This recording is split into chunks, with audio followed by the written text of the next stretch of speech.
Hello everyone and welcome to Bill Aker Baseball Complex at Friendship Field in Highland Heights, Kentucky.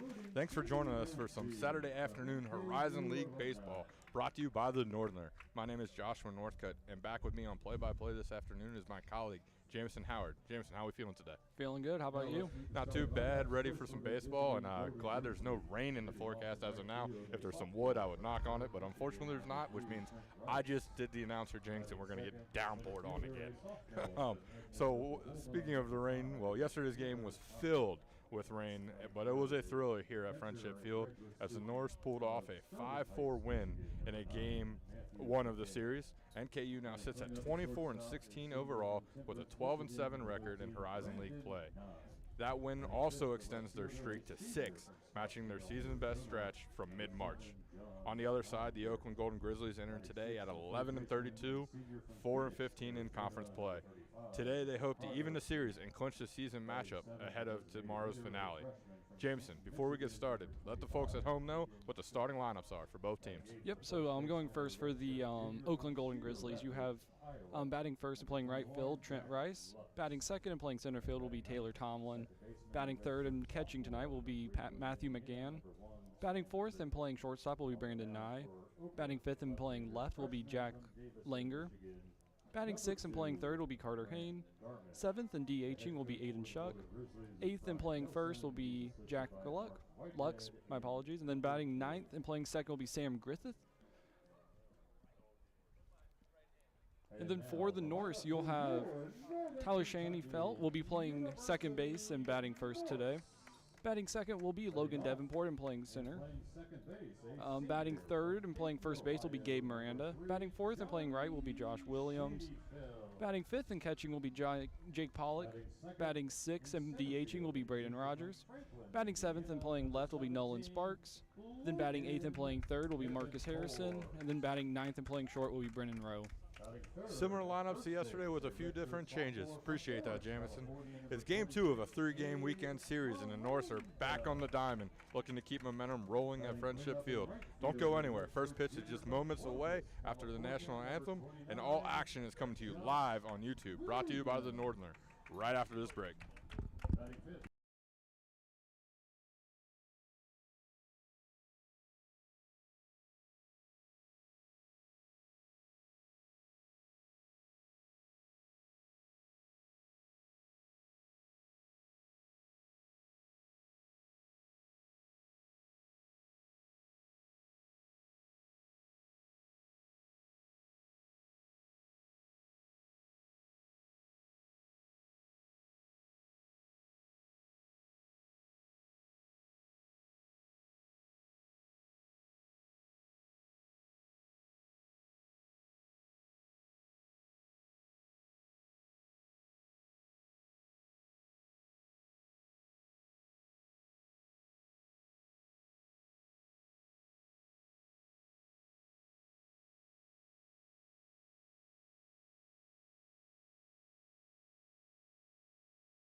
Welcome back to Bill Aker Baseball Complex at Friendship Field here in Highland Heights, Kentucky. If you're just joining us, I am Joshua Northcutt, and with me today in the play-by-play position is Jameson Howard. We're just about ready to get underway in Game 2 of this Horizon League series between NKU and Oakland. But first, Jameson, tell us a little about who's on the mound today for the Norse. Yeah, so today the NKU's pitching their usual Sunday starter, as yesterday they did pitch their normal Saturday. So today it's Aaron Boster taking the mound today. He's pitched 10 games today, started all 10. Pitched to a 4.75 ERA on the season, and then last start on Sunday he made 3 2/3 innings, 4 hits, 2 runs, 3 walks, and then the big stat in my opinion, 7 Ks in those 3 2/3 innings. He's third currently in the ERA coming into this series in the Horizon League, so he's pretty dang good, along with second in overall average. So he doesn't get hit too hard. It's a very, very nice starter to have, and to be able to throw on Saturday after kind of having to switch the rotation, maybe due to weather, possibly due to Caden Aikman, the normal Friday starter, having some elbow issues in the past. Could be another reason why he got skipped this weekend. We're going to look more into that and see maybe if Dizzy has some answers at some point, hopefully by tomorrow, if he does not go. But it looks like right now we are about to get underway as Boster is ready to set to deliver. Throwing from the stretch. Comes home. And the first pitch swinging, pops straight up directly in front of second base. And now will be out number 1. Quick out there for NKU. Exactly what you kind of want to see. Yeah, for sure. And I mean, one thing about Boster, you're looking at his stats. He's made 10 starts this season. Only 1 home run. He's given up 1 home run all season, so he does a very good job not like limiting those hard hit balls. Really doesn't cause too much damage out there. Next up for Oakland is Taylor Tomlin. He went 0 for 3 with a strikeout yesterday, so looking for his first hit of the series. Was Boster set to deliver? Strike on the outside corner. Looks like that pitch is going to be called a strike today. Might get us out of here a little bit quicker. Because yesterday that was a ball. Yeah. Yesterday you had a semi-inconsistent strike zone going on throughout the day. Fans made that very clear out there. That's exactly what I was about to say. As the second pitch is delivered, gets him to chase, does not go around, it looks like, so the count will go to 1-1. Taylor Tomlin coming into the series, though, was 4 for 12 with 2 ribbies last time he faced the Norse. Mm-hmm. Yeah, I mean, Taylor Tomlin, you're looking at his stats, he's 5th in the Horizon League in batting average, so very much a big threat here for NKU. Hits him with the off-speed pitch for strike 2 there on the outside corner, swing and miss. We can move the count to 1-2. Tomlin making Boster sweat a little bit. From stretch, deep breath. Ball high. Count goes to 2-2. It's really nice, as we mentioned before the game, not to have rain in the forecast. I believe that our fellow colleague, the man running the show on the stats side of things, Hunter, would have lost his mind if there would have been any kind of rain. Yeah, for sure. And I think, I mean, the big thing is, so game 1 we worked out here, you had a massive wind just everywhere. This game, or last game, we had a bunch of rain. Today seems to be the first it's cloudy outside, but no like big weather events going on, so I'll take it. No doubt as the count moves to 3-2. The delivery. And he strikes him out. Wow. And Tomlin can't believe it, as he was about a quarter away off the first base line. Strike him out, looking, go back to the dugout, kid.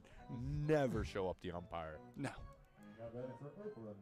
And I will say, speaking of the weather, just at first pitch, we are rocking with 55 degrees weather today with the wind of about 10 miles per hour, so nothing too extreme going on. Yeah, after the 2 extreme games that we had before that, this is really, really nice to have. Yes. 2 down right now. The pitch. Strike on the outside corner, able to pinpoint that one. Good first pitch strike, getting ahead of every batter so far. Mm-hmm. Again, Matthew McGann is the one stepping up to the plate for Oakland. 1 for 3 yesterday with a ribby, a walk, and a double. Mm-hmm. Ball's fouled off and going to go over there, I believe, towards the rec center. I will say something else about Matthew McGann, the guy coming up now. The value that you can get from a catcher who can also hit baseballs is massive, especially in college. Having a position that's usually more defensive focused, being able to hit as well. Yeah, some of the local Cincinnati Reds team would know nothing about. Isn't that right, Jameson? As that is strike 3.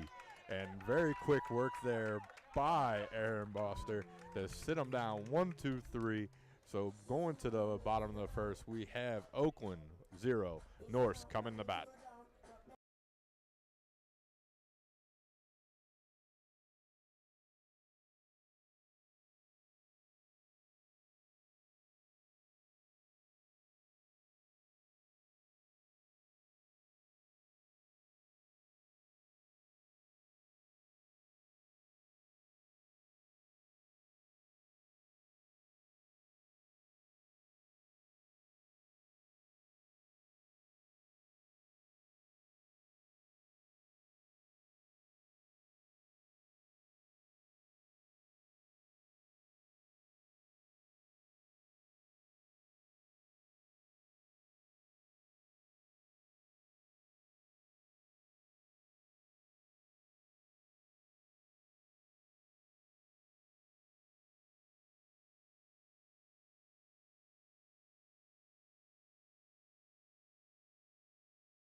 And we're back here at Friendship Field. I'm Joshua Northcutt. With me is Jameson Howard as NKU comes up to bat for the first time today as Tyler Shaneyfield takes Strike 1. Strike 1. Thank you very much. Yep.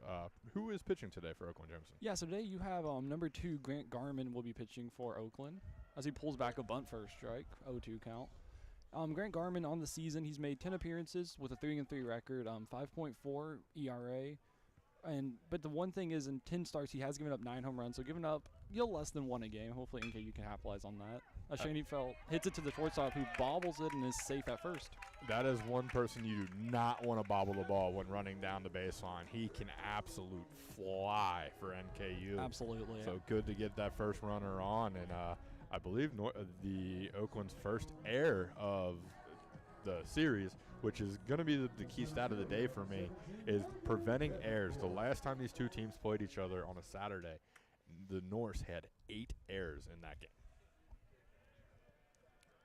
Garman now, the lefty, looks over at first and delivers that first pitch strike on the outside corner. Logan Davenport obviously stepping up to the plate in the normal two-hole and potential Horizon League Player of the Year with his performance so far. Yeah, for sure. And I think the big thing is, obviously, almost every runner on this team can do that, but watch out for Shaneyfield at first at this point. 23 on the season, 23 stolen bags on the season. Definitely going to be trying to make a run for it, probably. Garman stares down home plate as it's a 1-1 count. Looking over at first base. Takes that on the outside corner. What was a ball all day yesterday is definitely a strike today, so the hitters are going to have to be ready for that as the count moves to 1-2. Davenport yesterday 2 for 4 with a run and a K. He was a previous Horizon League Player of the Week back on March 4th. Again, Grant Garman threw over to first. Now got the ball back. By the way, the count is now officially 1 throw over to first base. Set to deliver. Ball just on the inside. And for those of you who maybe did not tune in yesterday, there was a lot of checks at first base by the pitcher. I think at one point we had about 6 in an at-bat. So Yeah, they were definitely holding Schenefeld very close as he gets a big lead off of first. Going over and back, so that is number 2. I think that we need to add that to the stat tracker. So I believe our stat guy today would not be too happy about that. Count goes to 2-2, comes home. Foul ball right above her head if it wasn't for the net.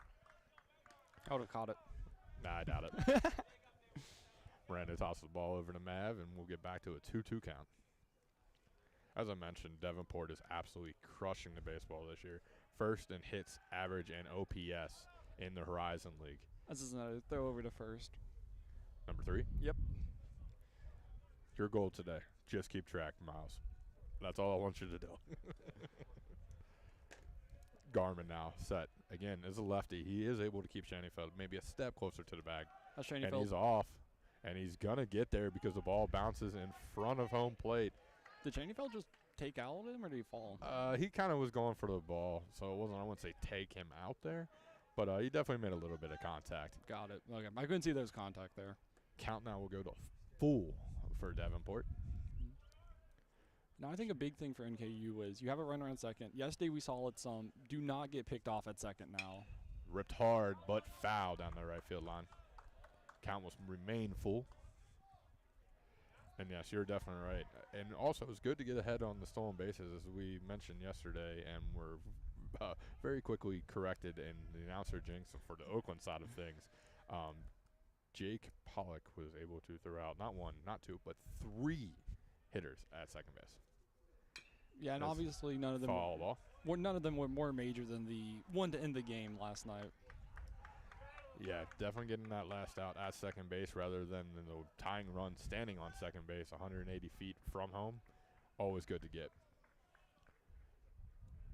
Oakland playing a traditional type of infield.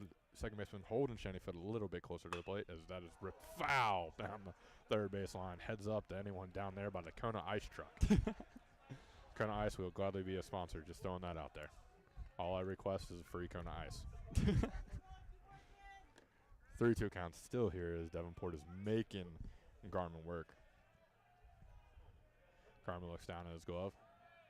Again, second baseman holding Schenefeld a little bit close, and Schenefeld's off and running, and the ball is hit as a perfect hit and run. They're calling a foul ball. Did he hit it off himself? Is that what they're saying? I believe he either hit off of him or hit off home plate. Okay, hit off his foot. Appreciate that, Hunter.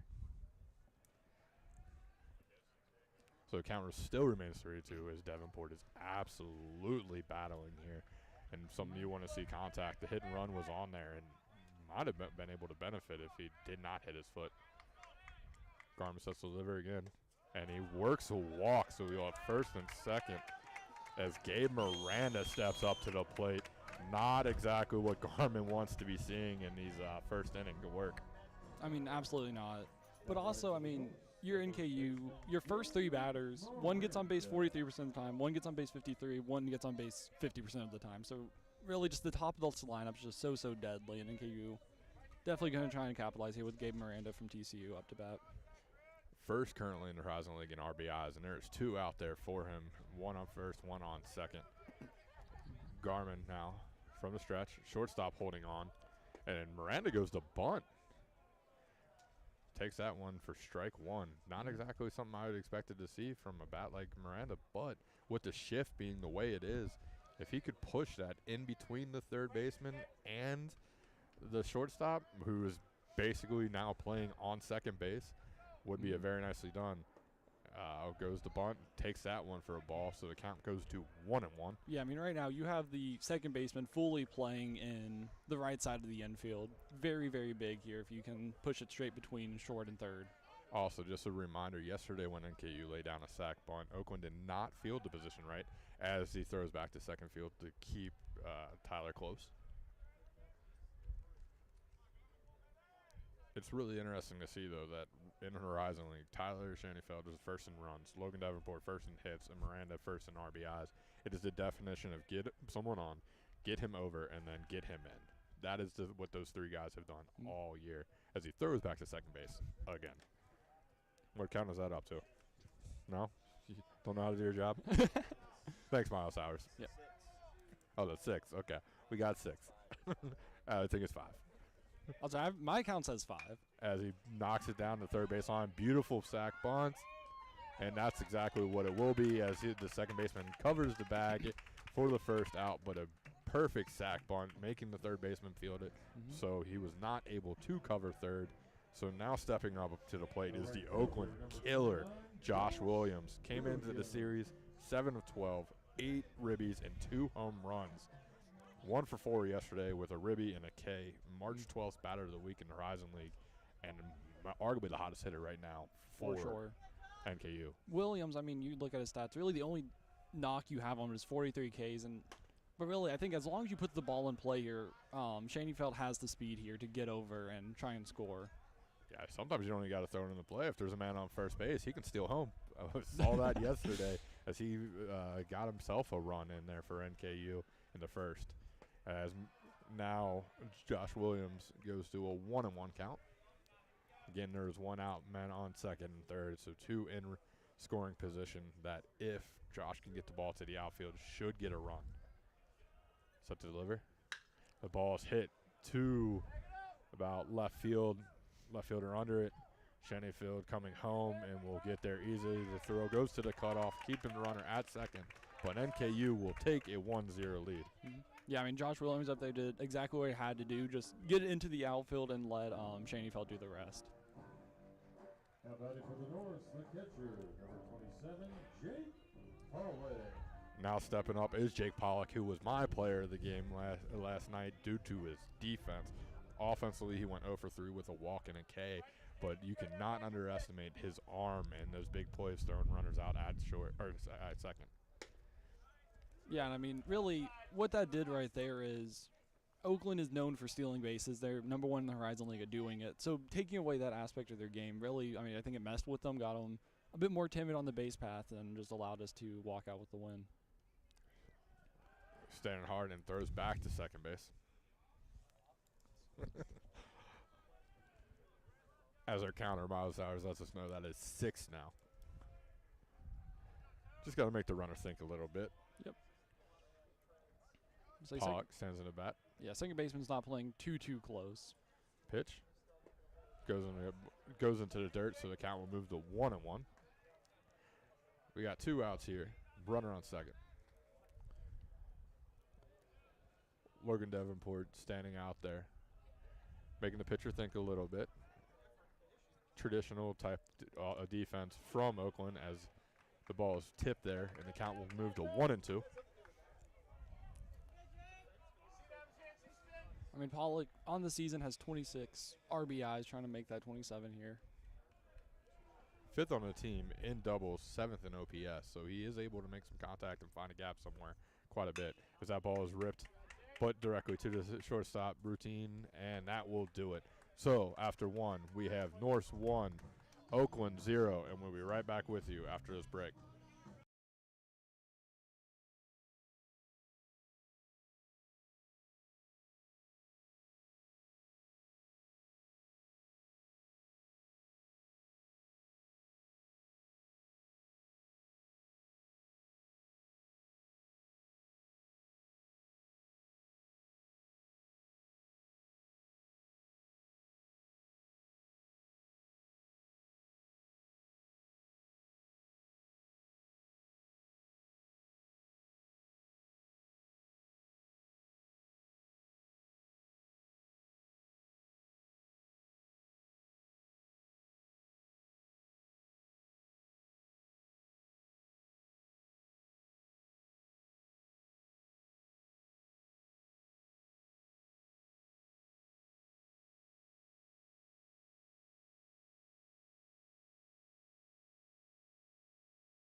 We're just getting started here as the teams settle in after one inning is complete. We have 1-0 Norse in the lead.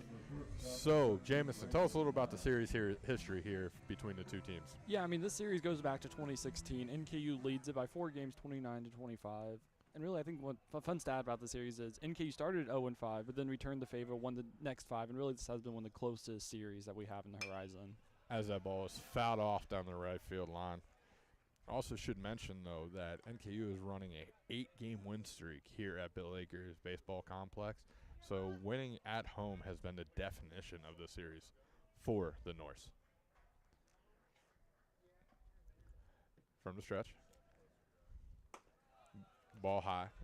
Count will move to 1-1. Aaron last time out went 5 innings, 5 hits, 3 runs, 2 walks, 4 Ks, but picked up the win versus Oakland in that matchup. From the stretch. Ball's popped up, and again out of play. The count now moves to 1-2. Yeah, I mean, I think that last series, if you kind of look at the baseball NKU's been playing since that first Oakland series, it's been much better. Again, we dropped that series to an Oakland team that's 4-15 now. I think it's really motivated them since. Can't disagree there. As strike 3 swinging for the first out of the inning. Very nicely done. I'm going to get this right, but is it Boster or Boster, Aaron? I think I say Boster. It's Boster. B-O-S-T-E-R. That's what I assumed. Yeah. I was just looking at it, but just to make sure. Sometimes the names are a little bit tricky for me, even the most simplest ones. Can't be as simple as Lynn yesterday, who, by the way, gave NKU a great outing despite the weather. Yeah, I mean, I think Lynn, the big story there was the fact that his last outing really didn't go the best. Only made it through 1 1/3 before he got pulled. But then this series he comes out and he just absolutely killed it, bounced back phenomenally from that outing. Count is currently 0-1, and we'll move to 2-0 now as John Longer steps up to the plate. 2 for 4 yesterday with a run. He's currently 9th in the Horizon League in batting average, so he knows how to hit the baseball. Got an interesting batting stance as well, as he will take ball 3. A little bit high, but that's kind of looked like a strike to me. Now behind in the count, 3-0. Gotta give him a pitch to hit. You'd assume he would be taking this one the whole way. And he is, as he pinpoints that one. First strike 1.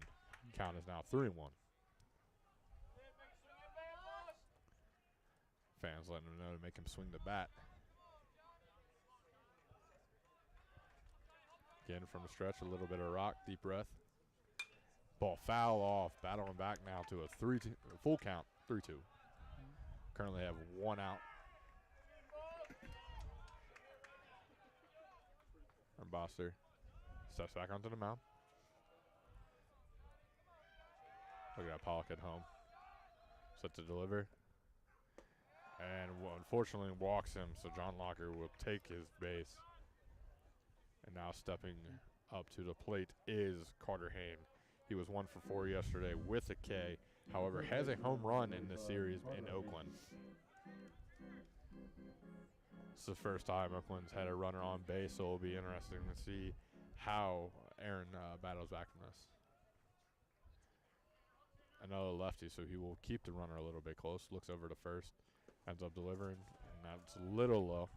I'll be curious to see here if Oakland, after what happened last night, if they are more passive on the base paths today, or if they still try and just do their normal game plan of stealing as much as possible. Set to deliver. 1-0 count. Ball high. 2-0. Falling behind hitters here is not exactly what you want to see, but you know how you can solve that? Ground ball right here. Pitch your best friend. 6-4-3. Turn it. Yeah, I mean, the first inning, he came out here and he was throwing strikes after strikes, and right now he's just slowed down. He's not really finding that strike zone right now. Just needs to reestablish it. Counts go 0-2 in the delivery. Ball is fouled off.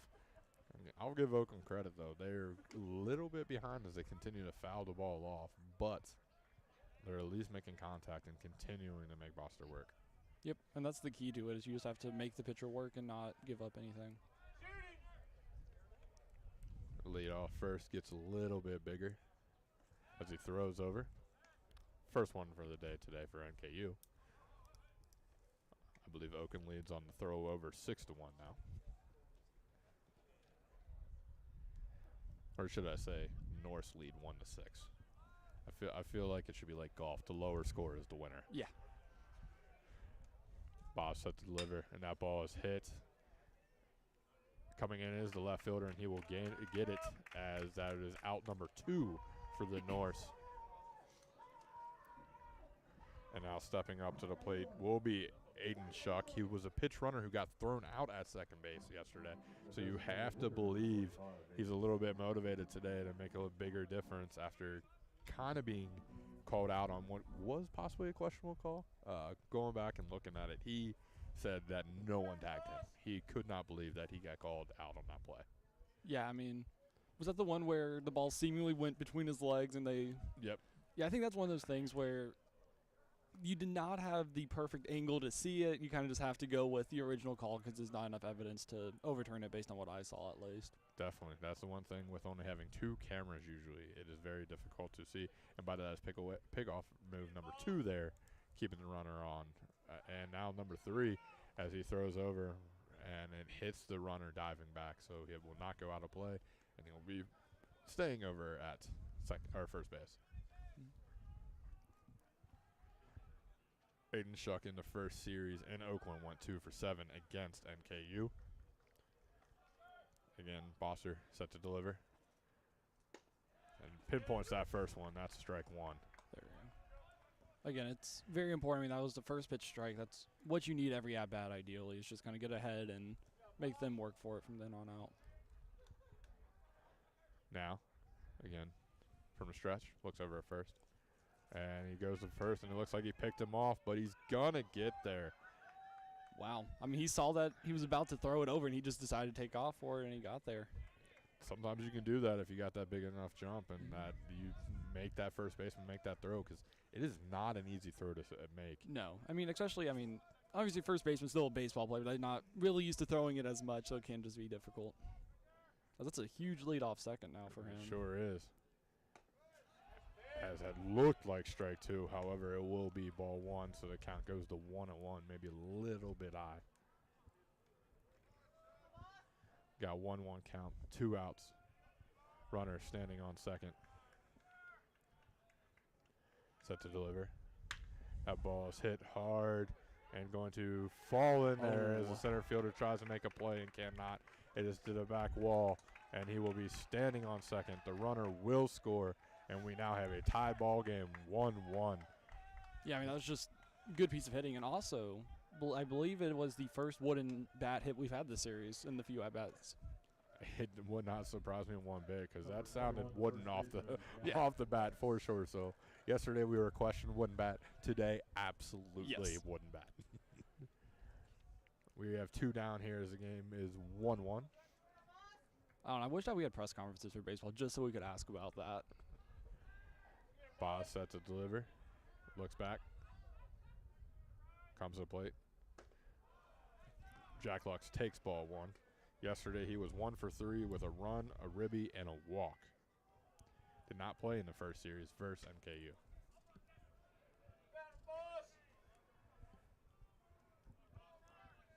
Foster needs to settle down right here and just get out of this jam as he goes inside on that one for ball 2. Count now goes to 2-0. Yeah, I mean, it looked like Bosser just kind of has lost the strike zone. Fans let him know he needs to let him swing the bat. Shortstop holds the runner on as the breaking ball misses just a little bit high. Looks like he's getting a little bit frustrated, so maybe a mound visit from the catcher if you see a walk here just to kind of settle his nerves a little bit. Yeah, and I mean, you're looking at Boster stats. That is one thing about him that sticks out. He does average 7 walks per 9. Strike there, lower, moves the count to 3-1. Again, we have 2 outs, a runner sitting on second base in a 1-1 ball game. Boster set to deliver to Jack Lux.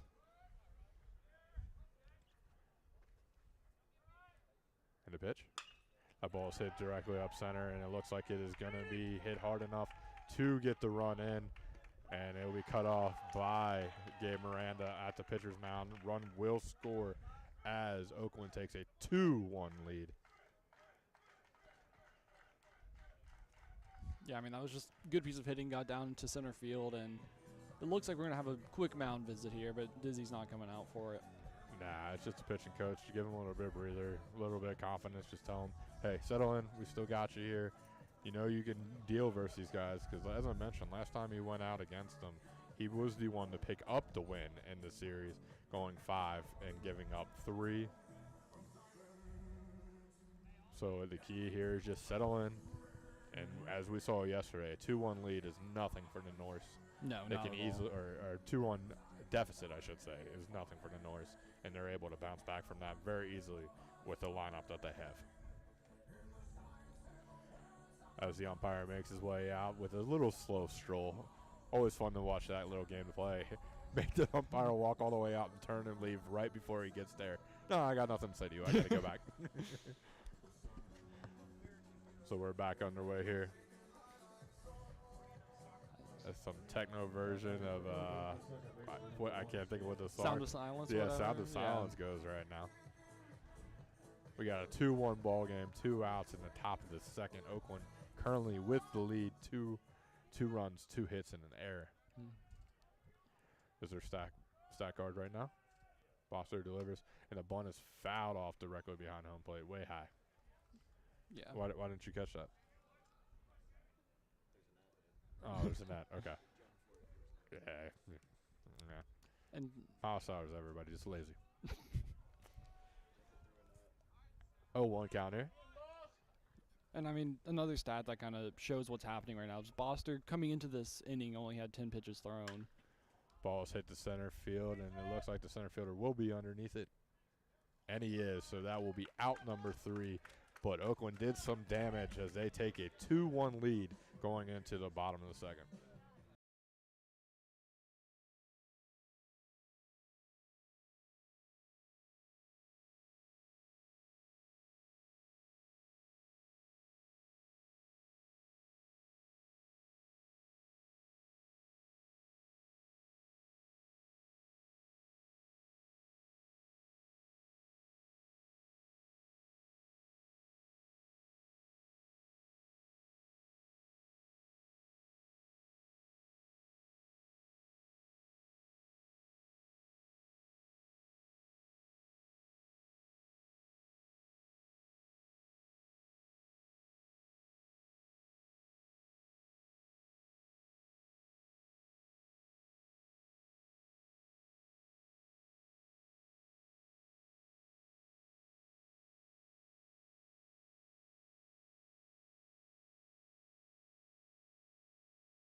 Let's try this again, folks. I didn't hit the button at home, so I will hit it now.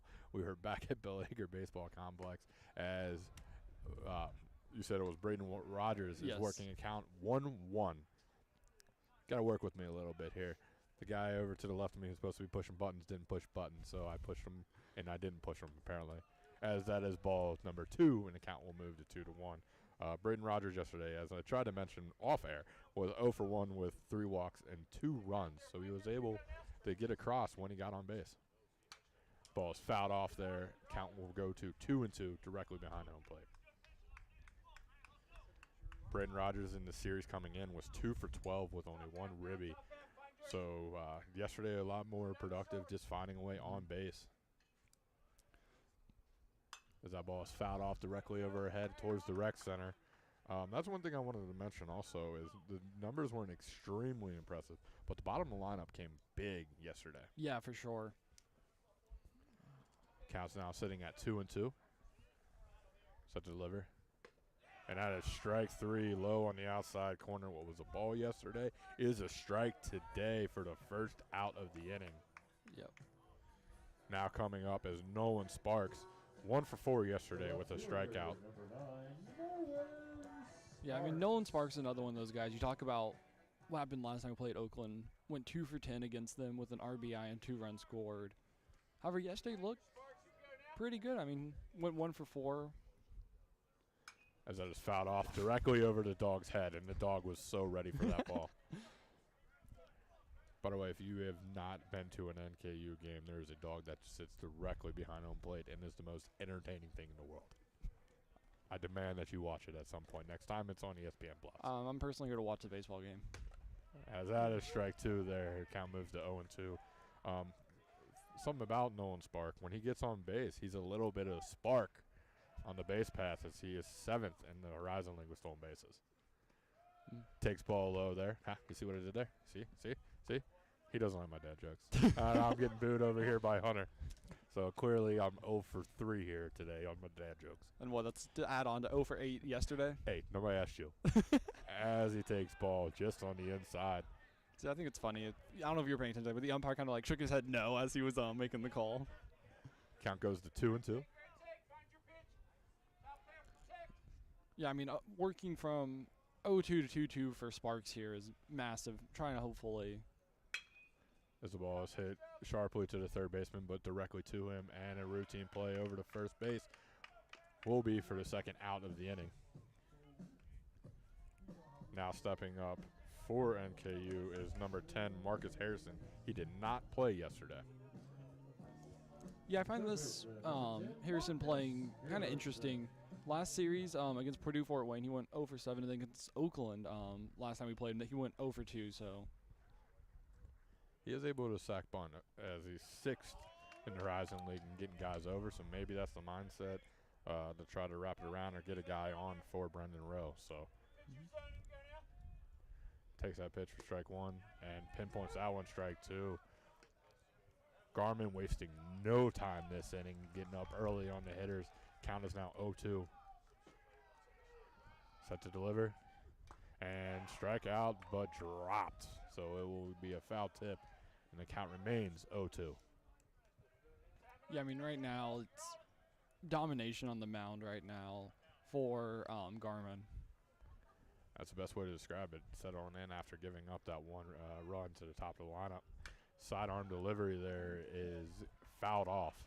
And, I mean, really, you look at it, he did not give up a hit with that run. It was an error. The guy reached on error, and he was just able to score off of it with a sac fly. That would also be known as an unearned run for those at home keeping score. Ball high there, trying to change the level. 1-2. He's got an interesting delivery. Sometimes it looks like a 3-4. Sometimes it looks like a complete sidearm. If you can keep an eye on that, it's interesting. That's got to be hard to hit as a hitter. Sidearm delivery there. Comes on the inside. Count now moves 2-2. Again, it's nice to see the bottom of the lineup making the pitcher work just a little bit after the quick 2 outs. Harrison looking to find a way on base some way, somehow. Counts 2-2 and deliver. Ball on the inside. Turned a little bit into that, but I was a little bit surprised he didn't get hit. Counts now full. And the pitch. Hit hard. Right at the third baseman, though, and over to first base. And that is quick work. 3 up, 3 down for the Norse. And the game will be still Oakland 2, Norse 1 as we go to the 3rd inning.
All right, and we are back 2 innings down. Still a lot of baseball left to play as we move to the third.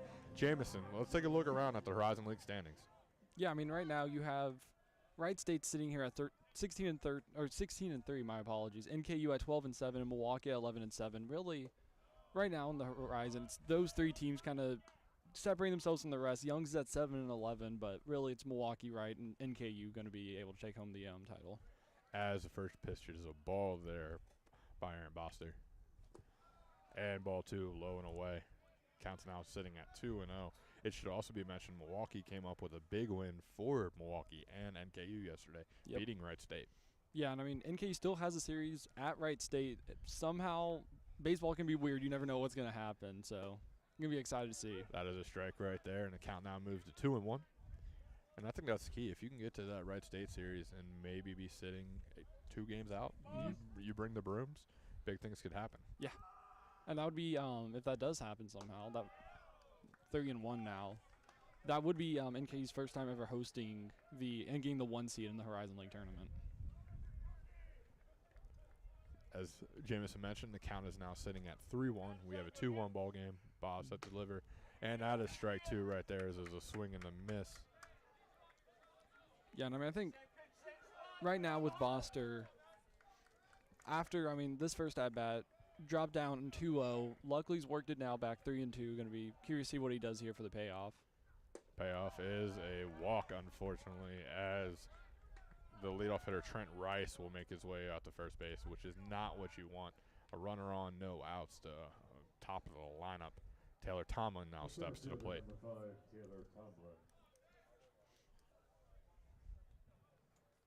The ball's waiting for Taylor to step into the batter's box as he does a little Sean Casey, like, let's fix the batter's batting gloves. Do you happen to know who Sean Casey is? I do, former Reds player. Third baseman, if I'm not mistaken? First base. Oh, first, okay. Same thing. Yeah, a little bit different, as we have a throw over to first base, holding the runner on as Trent Rice. He's no Joey Votto. Bob's now stepping back after throwing over to first. A bigger lead over there for Trent Rice. Set to deliver at home and gives that first pitch strike. Tell you what, the dog is aggressive for that baseball today. He is. Yesterday he was kind of timid. I don't know if it was like the rain and stuff, but today he's fully at it. Now, set to deliver, 0-1 count. Boss goes to first, and again, Oakland is able to steal it off. They see that pickoff move coming and are taking advantage of it, so the runner is now 90 feet closer to home. Yeah, there's definitely some type of read going on now where Oakland kind of knows when he's going to go for it and easily just taking another bag there, which is something that ideally you would never want to see with you going for a pickoff. Next thing you know, the guy's stealing second. So the runner now is sitting on second for Taylor Tomlin, who's 5th again in Horizon League in average, but 0-for on the weekend. That ball there as the count now moves to 1-1. Looking down at his wrist. Now, Bob's back on the mound. Looks at home. Looks back at second as the second baseman holds on a little bit, bounces back to his natural position, and gets that strike 2 call. We got a 1-2 count. Yep. And right here, would love to see a strikeout pitch again. He averages 8 per 9 innings, so that would be a good time for one of those. Definitely one you need here. As yesterday, NKU was able to strike out 7 batters. That ball is fouled off and towards the rec center again. Everything going over there. I don't know how many baseballs are on top of that roof. That's what I was thinking about yesterday. It's like, obviously, almost every foul ball goes straight back there. We got a 1-2 count. Sposser settles in, looks back again. Second baseman kind of keeping him close. Bouncing back and forth. Sposser goes home. Now 2-2. Oh, is it not 2-2? Okay, my apologies. 2-2. I thought it was 3-2. Bob steps off to the back of the mound. A little bit frustrated, I think, at where that pitch went.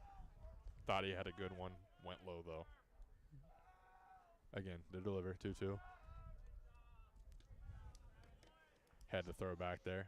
6-6, by the way, on pickoffs. How quickly that turned around once they got a runner on. Again, 2-2 count. Bosser staring down. Looks back at second base. Throws it back to the second baseman. Tyler Shaneyfeld out there just playing a little bit hot potato and playing catch with Aaron Bosser. Nothing really threatening to Trent Rice as he gets his lead. No. I think this is just more about keeping him close to the bag than anything. And delivery finally back home is a hard hit to the right of the shortstop, past the diving cutoff at home. So there will be men on the corners as Matthew McGann steps up to the plate. Yesterday he was able to score, walk, and hit a double. So this time around he is definitely looking to knock in some runs, as there's 2 of them out there. Yes. And no outs currently for NKU. I will say one thing we kind of got lucky on, if anything, is that he did have to hold up on a second, like split second base, prevented him from coming home there. Yeah, the ball was hit hard in the gap, perfectly placed though, past the diving shortstop. Yep. Set to deliver and ball high here. I mean, again, another count starting out as 1-0. I cannot remember the last count he had where he was able to get ahead 0-1. Pollock walked out there to try to give him a little bit of breather, a little bit of pep talk, just like, hey, we've got to throw some strikes here. Plain and simple.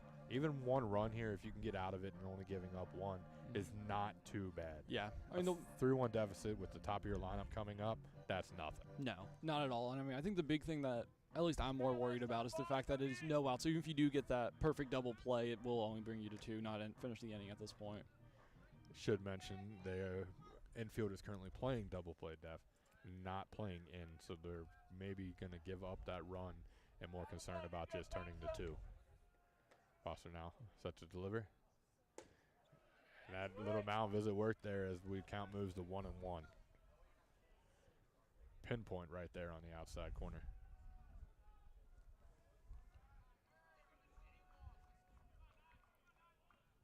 He's second in hits allowed too in the Horizon League, so he doesn't give up a lot of hits. So that ball is hit hard. Pitcher's best friend, 6, 4, 3, twin killing. A run will score for Oakland, but that is exactly what they dialed up and what the NKU wanted. Yep. And I mean, you look at it yesterday, NKU had 1 opportunity to draw a double play. However, it did end up ended up in an error after the second baseman overthrew Miranda on it. So it's good to see them settle down and be able to pull that. As I mentioned, you can give up that run when your offense scores, what you said, almost at least 7 runs a game, 6 runs a game during this win streak. Before yesterday, we scored at least 7 in every game. As that first pitch strike comes in there. And really, I think another stat that really not talked about yet is NKU has had 1 instance this season of going 2 games in a row without hitting a home run. Did not hit one yesterday, so that means they're going to hit one today. One would think. Now announcer jinx. I apologize to the Norse fans at home. That is my fault. Everyone who knows me is also known as a Northcutt jinx. So yeah, it'd be good to see NK be able to jump on a few today and score some runs that way. Count sits at 0-2, 2 outs. Set to deliver and almost gets him to chase, but does not. Pulls back. And he is back. I will say one thing I kind of think about sometimes is how often is the first base coach or umpire actually looking over there? You think he's kind of like guessing? Like Brandon Nye at the plate, and now sitting with a 2-2 count with 2 outs. The 2-2-2s are back. Just throwing that out there. It seems like he's trying to go out here and maybe try and draw up just try and get him to chase something, strike out swinging, but right now just Oakland sitting back and trying to just making him make a pitch. Speaking of making a pitch, that ball is hit hard but foul down the right field line. Again, just peppering that right field. We mentioned how aggressive the dog is. He is aggressive today. He is ready to make a play. I have no fear if a ball comes back here. That dog is jumping up and catching it. Bosser delivers and almost gets him to chase, but no go there. Count now goes 3-2. 3-2, 2 outs. A 3-1 ball game. Oakland took the lead as they put another run up. Pitch, deliver, and that ball is hit to right field. The right fielder is under it, so nice. That will do it for the top of the third. As we move to the bottom, Norse coming up, trailing 3-1.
And we're back in the bottom of the third. NKU currently trails 3-1 as Brennan Rowe steps to the plate yesterday, 1 for 3, but had the game-winning sac fly. Grant Garman certainly has settled in last inning and hopes to continue it here, but throws ball number 1 on the outside. Yeah, I mean, Rowe's somebody who he gets on base, has a .372 on base percentage. So he's somebody who can get on base and hopefully help the top of the order. Speaking of get on base, that ball's hit hard and gone. Home run, Brennan Rowe. Number 5 on the season for him after that one. Second versus Oakland. So nearly half of them coming versus these Oakland Golden Grizzlies. And the lead is now cut 3-2. And the Northcutt announcer jinx did not happen as the streak continues of the Norse hitting a bomb. Absolute line shot. Beautiful hit over the left field wall. Left fielder just kind of turned and looked. Yep. Hoped it hit off the wall. It did not. No. I mean, that left field wall out there is about 330 feet, and he probably got around, 340, 350 on that? Really not too far over the wall, but all means the same thing. I'm going to say it still touches them all as Tyler Shaneyfeld steps up to the plate and takes strike 1, which looked a little bit like a ball, but the outside corner is being called today. Hey, the fan didn't say it was a ball, so I'm going to trust the umpire on that one. Tyler looks to bunt but pulls back, and the count now goes to 1-1. Third baseman charging hard in from third base.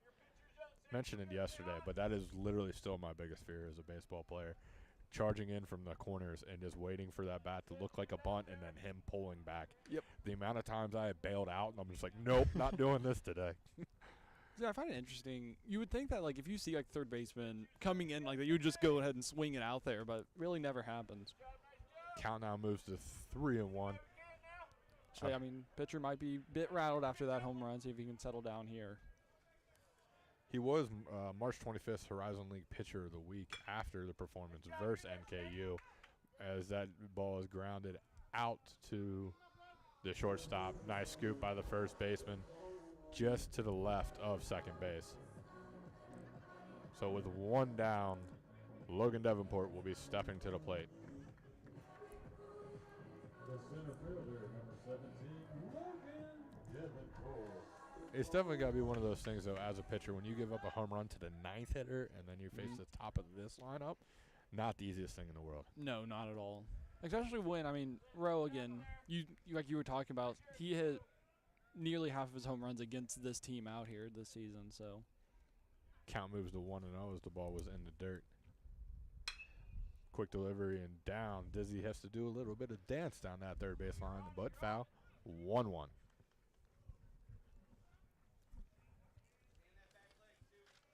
Speaking of Dizzy Payton, currently in his 4th year here at NKU with 108 and 102 record. Yeah, and not even just looking back. He's been coaching at the school as an assistant for the past 14 years before he became the head coach. 17. A lot of history here. He played some baseball here, so yeah. Now, settling back in. Ball's fouled off. All-speed pitch. Try to get the hitter thinking as the count moves to 2-2. But, yeah, he has spent a lot of time here, and it was actually kind of funny. We did an interview with him on our podcast that I do with the Norse Benchwarmers podcast, that he would not want to be a pitcher and then realize he wasn't hitting well. So when the coach asked, hey, who wants to pitch, he's like, hey, I'll try. And then he fell in love with it. That's a ball high as the count now will move to 3-2. Also, just a quick update about the weather. You have the sun trying to peek out a tiny bit right now. Trying to bring some sunshine on. I don't believe that thing exists. I haven't seen that thing in over a week. That's not real. Pitch, delivery, and that ball is breaking ball over towards foul territory and is going to get out of play. So the count remains 3-2 as both the third baseman and shortstop chases after it. You mentioned the sun, though. It actually kind of even warmed up a little bit. It kind of feels like that nice spring weather that we all were looking forward to that never happens in the Midwest anymore. No. And I think a big thing is with college baseball, with how the season is, just North baseball can be an awful grind sometimes. Grant Garman gets Davenport to chase that one right there, and that will be 2 down as Miranda now steps up to the plate. And, I mean, we think we have it rough in Kentucky. I mean, we're currently playing a team from Michigan. Cannot imagine what some of those early season games were like for them. I'm pretty sure they probably played in snow at some point, and I'm just like, nah, I'm good. Yeah. Nah, baby, nah, I'm good. I'm going to sit that one out. Because that inside fastball, yeah, no thank you. First pitch here to Gabe. Takes that for strike one on the inside corner. Definitely an umpire calling the corners today. Yeah. I mean, it does some good trying to speed up the game, but also can be kind of mad if you are the batter, and especially with that zone you had to play with yesterday. So that's 0-2, taken for 0-2. The fan making sure that the umpire says, remember that low one for us. Did look a little low, but got to come up swinging today. As he swings and misses that one, that will do it. Through three innings, we have Oakland on top, 3-2.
Three innings are in the book, and we're moving right along to the fourth inning.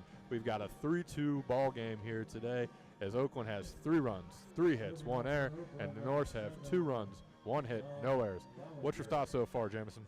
I mean, I think the big story of this game is just Boster's pitch count. Through 3 innings of work, 11 batters, 13 batters faced. He's thrown 56 pitches. As that first pitch is hit hard in between the second baseman and shortstop. Not even close to where I was trying to say. And the leadoff hitter will get on base.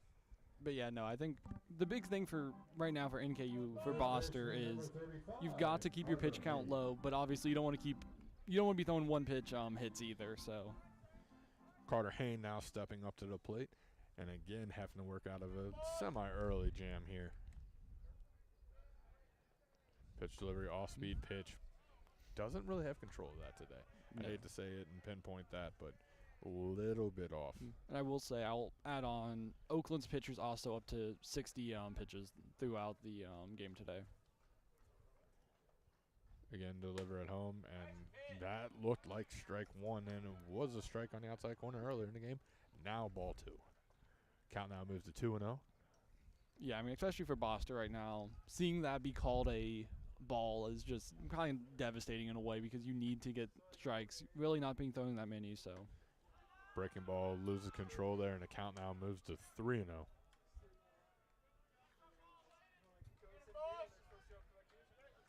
Fans trying to give him a little bit of pep talk. Go get him, Boz. Got to bring a strike here. And he does. There we go. And it looks like for the batter there, that was just take all the way, make him throw a strike. Which, as you mentioned with the pitch count, that is something I would be doing. Get him up, get to the bullpen, which has been pretty solid for NKU this year, but did have to use 3 yesterday, so it'll be interesting to see who they can go to as that's strike 2. And Pollock gets the runner again for the 4th time this series, throws the runner out at second base, which is not what he's known for. No, not at all. And I think, I mean, a big thing is now you go from 3-2 count, guy on first, no outs, guys off base now, 1 out. So Very nicely done there, and Pollock is delivering behind the home plate as that is strike 3 swinging. And very quickly from a runner on first, no outs, there is now 2 outs with nobody on. Yep. And stepping up to the plate is Aiden Shuck. I will say one thing that worries me about this bullpen, if we do have to go to it, is the 2 guys who kind of like get saves into the game, guys, with Aaron Massey and Evan Fry, both have been used already. So if it's a close game at the end, I'll see if NKU goes back to them or goes to somebody else. As that's the first pitch strike on the outside corner. Big. You know, we were talking before the game. It was a little bit interesting that NKU did not throw their ace this weekend, Caden Ekman. Could the thoughts be to use him in Tennessee? See, here's the thing. Obviously, it's a big game. You're going to be going to an SEC school. Want to do the best you can. But right now, you're in a race with the right state trying to win your conference. And no hate, obviously. You beat Tennessee, it's big. At these grand scheme of things, it matters more come Horizon League tournament time, making it that way. That is fair enough as the count now moves. What says 1-2, but I believe it's 2-1. Yeah. And I will say, though, there was – I don't know how much you followed other college baseball. There was some wild Tuesday games last Tuesday with Northwestern State run ruling, LSU, and a bunch of other stuff going on. So you Just never had know to what say will happen. that one right there. As that is a strike on the inside corner. The count now moves to my favorite, 2 balls, 2 strikes with 2 outs in a 3-2 ball game. Back-to-back innings with your 2-2-2. Bosser looks down at his wrist. Set to deliver. Deep breath. And he gets hit hard, but a diving play by Shandy Felt. Throws over and makes the play.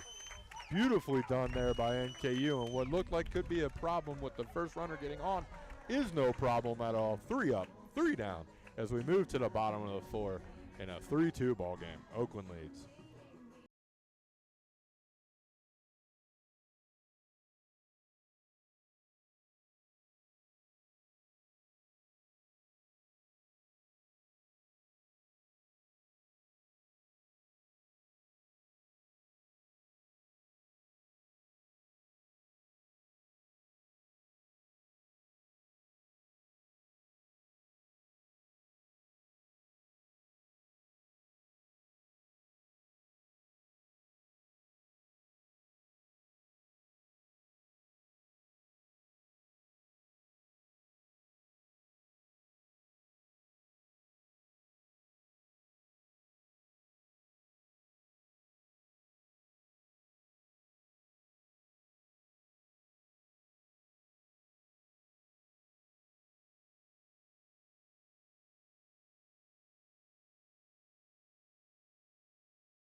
Leading off for NKU. Welcome back to the bottom of the 4th as we have a 3-2 ball game. Oakland in the lead and Josh Williams stepping up to the plate. Takes first pitch ball right there on the outside corner. Don't worry, Miles, I'll do your job for you here. Update the scoreboard at home for you. We pay you to do one thing, Miles. As that's the first pitch or second pitch strike, so the count now moves to okay, they got 0-2, but I swore he called ball in the first one, so it should be 1-1.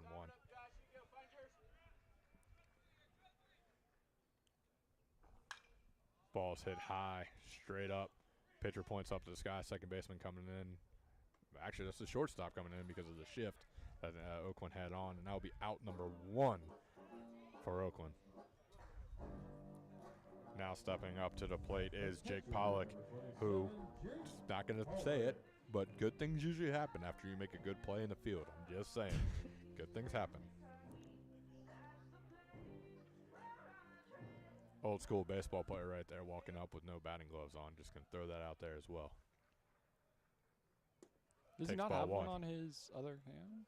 Oh, does he does have one yeah, I think on the bottom. Yeah, bottom hand he has one. Sorry, Josh. I will say nothing will beat the guy for Oakland. Wood bat, no gloves.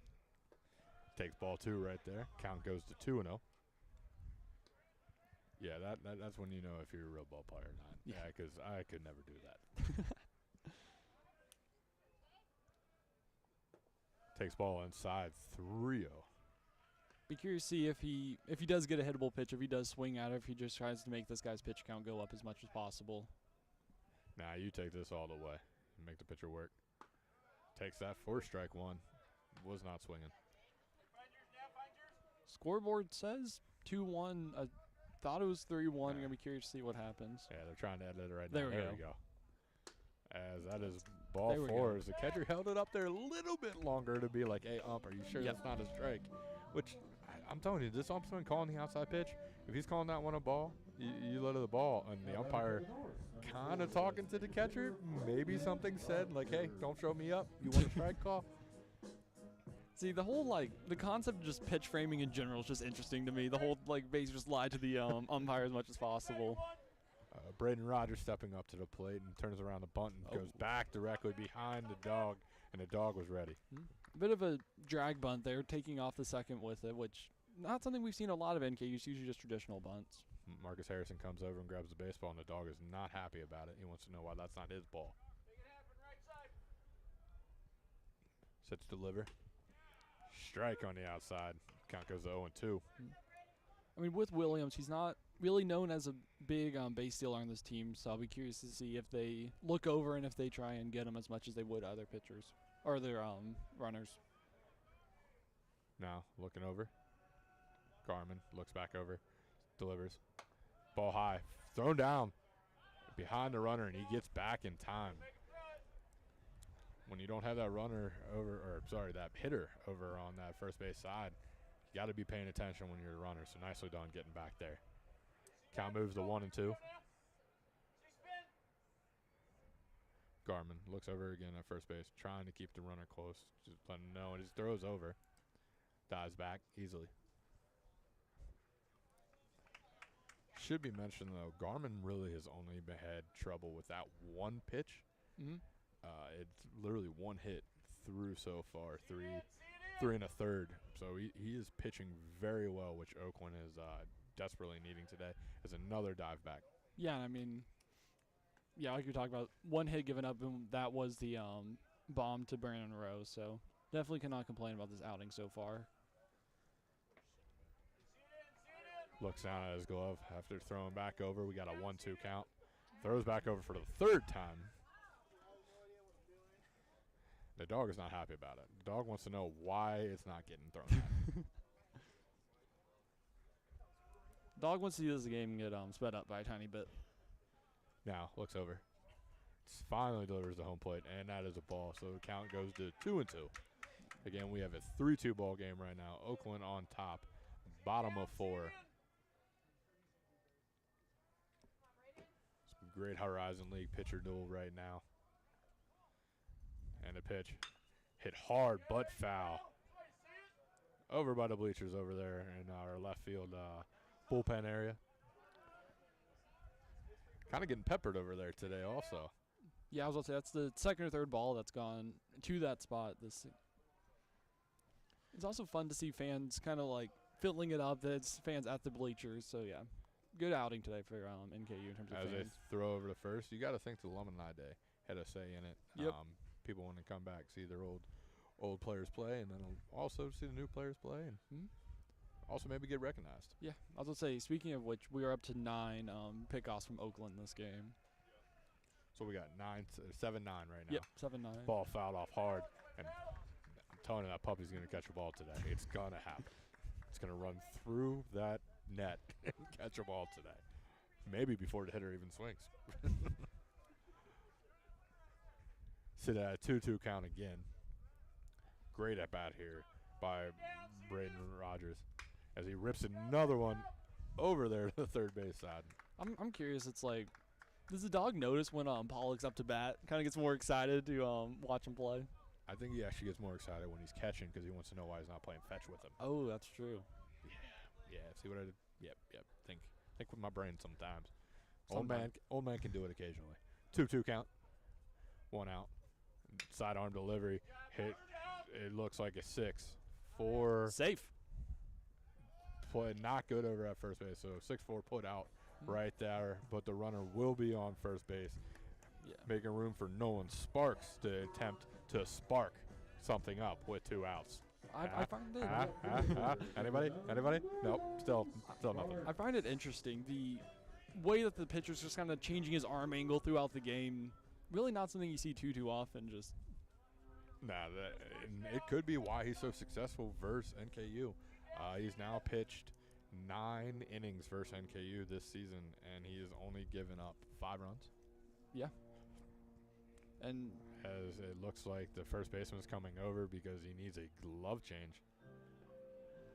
And I mean, collectively, and the Jeopardy music is back. Yeah. Is that 5 earned? Is that including the unearned that he had today? That was just 5 runs, so 2 of them were unearned. So actually 3 of them were only earned. Very good stuff so far versus NKU.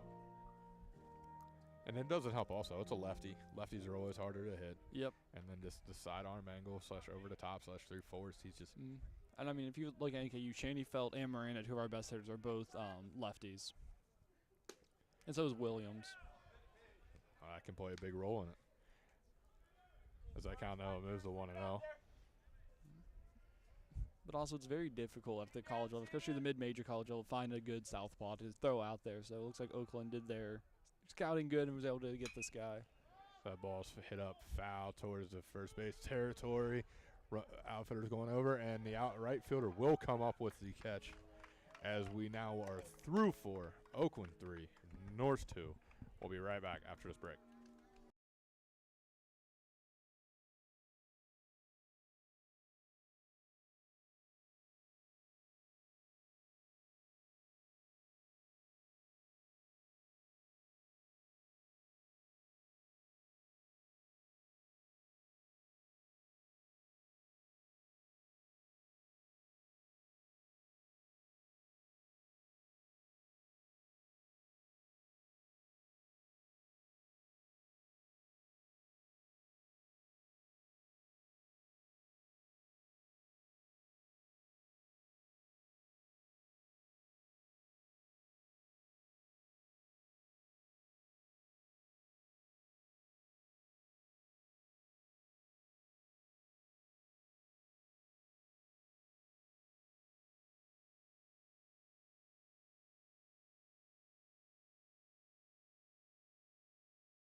And we're back here at Friendship Field as we have a 3-2 ball game, and the pitch is set to deliver, and that is pulled back around and checked for ball 1.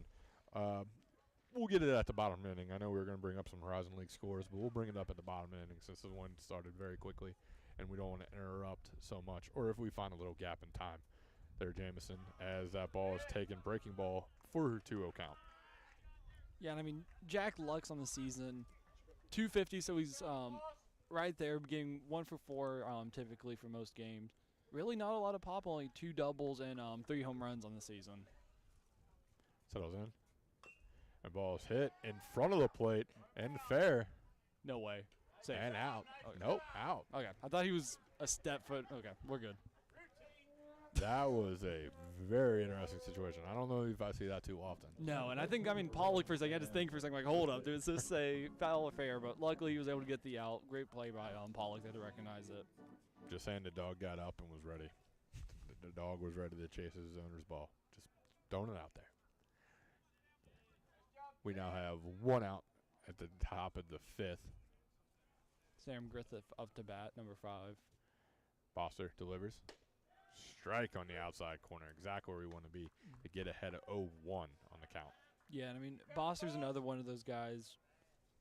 kind of has some speed, has 9 stolen bases on the season. Only batting .240 though, and really not a lot of pop. Only 1 home run.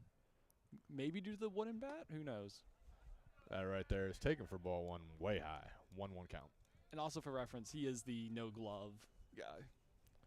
Very impressive. Ball player. Plain and simple. Old school ball player. Batting gloves, who needs them? I got rough hands. Set. Deliver.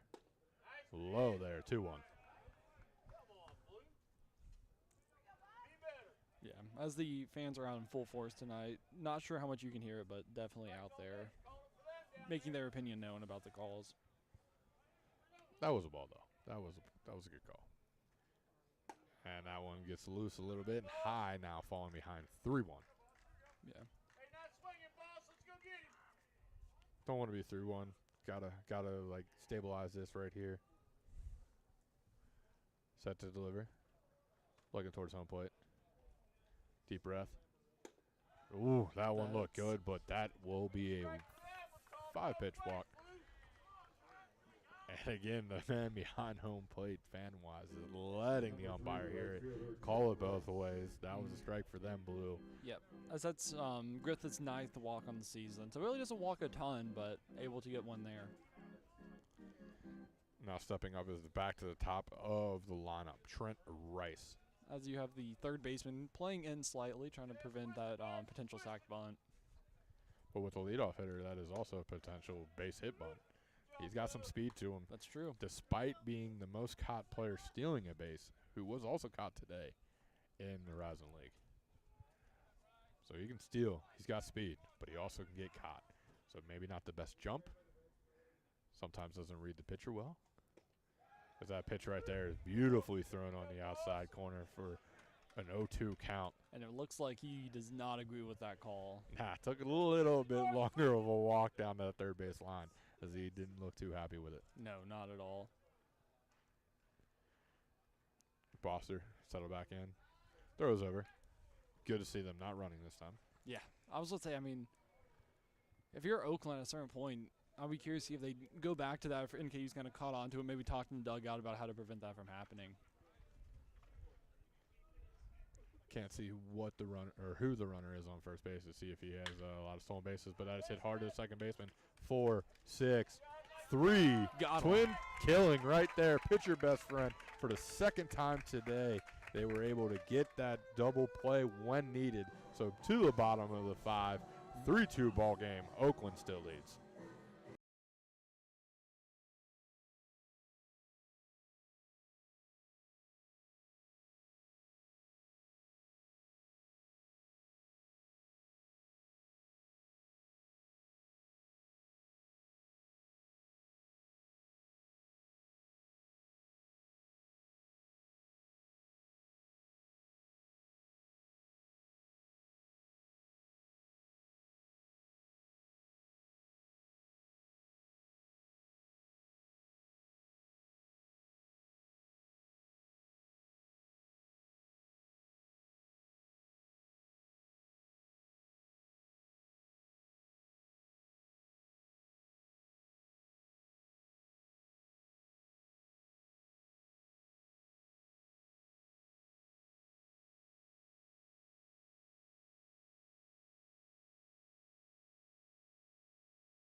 Halfway home here as we head to the bottom of 5 in a 3-2 ball game. But before we get back underway, we're going to take a quick look around what's going on in the Horizon League scores. What we got going on, Jameson? Yeah, so right now you have two other teams playing. You have Milwaukee and Wright State. Top of the second, 2 outs. It's still a 0-0 game. Milwaukee has 3 hits. Wright State has 1. Very competitive series, and a series NKU would like to see Milwaukee maybe take home. And then on the other side of things, you have Youngstown at Purdue-Fort Wayne, 0-0, bottom of the first inning. So that game just got underway. As number 10, right? It was number 10. Yes, number 10, Marcus Harrison's up to bat. Thank you. Yep. Okay. Stepping up to the plate. I mean, really, you talked about it yesterday. I would love to see, obviously, Rose hit that home run, but, like, seeing 8-9 get on base for Shaney Feld and all those. Speaking of which, it is now a 2-0 count as, my apologies, Grant Garman has fallen behind. That ball's hit far, Get deep, out, left field. get out, get out. Get up. Goodbye, baseball. And we are tied here at Bill Aker Baseball Complex as another bomb is dropped by the bottom of the lineup. Yep. This series has been absolutely impressive when it Yes. comes to the bottom 3-4 hitters, and it continues today with the second home run coming from that part of the lineup. Yep, for sure. And, I mean, that's Marcus Harris. That's only his second home run of the season. Not really a big home run guy, but he was able to get it done there, and he also was able to get his 7th RBI of the season as well. Now stepping to the plate is shortstop Brendan Rowe. Getting him on base, as you mentioned, would be nice and clutch, but you know what? Another bomb wouldn't be so bad either. And he could then literally have 3 home runs and 6 home runs, 3 of them versus Oakland. Yes, very much so. And also, I mean, again, top of the lineup. Maybe not doing what they usually do, however, that is first pitch is a ball. However, you love to see this bottom of the lineup step up, hit bombs out here as we, again, tie it up 3-3. And I think that's going to be crucial come late into next month as we get ready for the Horizon League tournament, as that is another ball, so the count will move to 2-0. And what's kind of noticed now is after giving up 2 bombs, Grant Garman falls behind. Yeah. It doesn't like he settles in right away. So maybe they need to go out there, give him a little bit breather, as that's the first strike to make it a 2-1 count. Yeah, I mean, for sure. I think it's, again, it's partially just you get rattled after just giving up that home run, especially to somebody like Harrison, who isn't really a known power guy, doesn't hit that many home runs. So it's all about kind of. Ball's hit up there to right field. Looks like it's going to be in foul territory, but foul and caught for the out by the right fielder. It's hard for us to see over there as the dugout is directly in our way. Yeah. I mean, I think we could move our setup to on top of the dugout, but. Yeah, I'm not going to do that. I don't know if you've seen the roof of that dugout, but it's not holding me. Now stepping up to the plate is Tyler Shaneyfeld for the 3rd time today. Something about Shaneyfeld I didn't realize until now is that he is, in terms of height, he is the shortest player on our roster at 5'7". Second baseman doesn't matter. Made a good play in the field using all 5'7" of his body earlier in the matchup. Falls behind 0-1 and puts a bunt down, but foul as the count now goes to 0-2. When you talk about second base, I mean, obviously, in my opinion, the greatest, but you have Joe Morgan out there. He was sitting at about, 5'8", 5'9", maybe? Yeah, maybe. And then also, you have a former AL MVP in Jose Altuve, who was 5'6".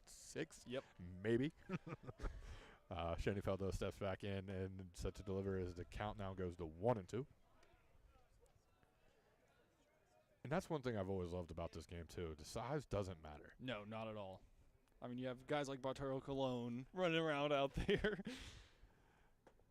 Ball 2 there. Count now goes to 2-2. Shaneyfeld making Garman work and earn every inch of that plate. And I will say, I mean, a big thing is with bigger guys out there, I mean, you look at now having the universal DH in Major League Baseball, it allows guys like hit hard and past the diving second baseman to the right of second base. So the NKU will have their leadoff hitter on. Who's the guy for the Pirates? That was very, very big. Danny Volgensong. Right? Yes. I think so. Danny Burgers. Yeah, yeah. You have guys like that. It kind of allows anybody to play. We'd love to see Adam Dunn with a DH, but instead we had to watch him in right field. Left field. Oh, left. Yeah, left. You always hide that guy out in left field. But speaking of an outfielder, Logan Davenport steps up to the plate with a runner on first. takes the ball to the outside. The count now goes to 1-0. Yeah. I believe looking for his first hit still of today, which would extend his hit streak as he went 2 for 4 yesterday with a run. Yes. And also something else I like about Davenport a lot is the fact that Hit hard, fair, down to the third base line. That is going to be problems. Jenny Felt coming around third. Dizzy sending him. There may be a play at the home. No, cut off. And that now is NKU 4, Oakland 3. Davenport standing on second base, adding his hit streak, I believe, to 9 now, if I remember correctly. yes, it should be 9 now. Seeing the ball very well, and part of the big reason why he has to be in consideration for Horizon League Player of the Year. Yes, right there. I mean, you just see an absolute clutch hit by him. You love to see it, as that's now his, let me double check, 50th RBI of the season, I believe. Very nicely done. Very, very nicely done. Pitcher catcher goes out there, kind of calm him down a little bit, which I mentioned as NKU has put 2 up, and Gabe Miranda steps up to the plate. Yeah, and I mean, a big thing is with this Oakland pitcher now, he's currently up to 92 pitches. Really pitching a lot. Be curious to see how long of a leash that he gets. There's no action in the Oakland bullpen yet, but we'll curious to see if that changes anytime soon. Same situation as yesterday about this is when the wheels started falling off a little bit as Miranda takes that first pitch inside for strike 1. It does look like somebody's getting up and warming up just to stretch a little bit for Oakland. Oh, my apologies. He literally just got up. Oh, did he? Okay. Literally just got up, so you're good there. As he works home plate, and that is hit hard directly, though, to the second baseman. Davenport was able to get back. I mean, that's one of those pitches, you did everything you're supposed to as a batter, just goes to the one spot it cannot go. Yeah. Sometimes that's going to happen. And Yep. as long as you keep seeing the ball hit hard, eventually it's going to fall in there.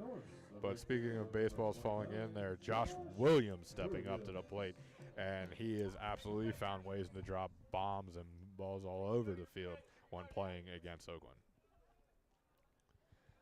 We got a 4-3 ball game. Norse now on top. 2 outs, bottom 5. Takes that first pitch, 4-1.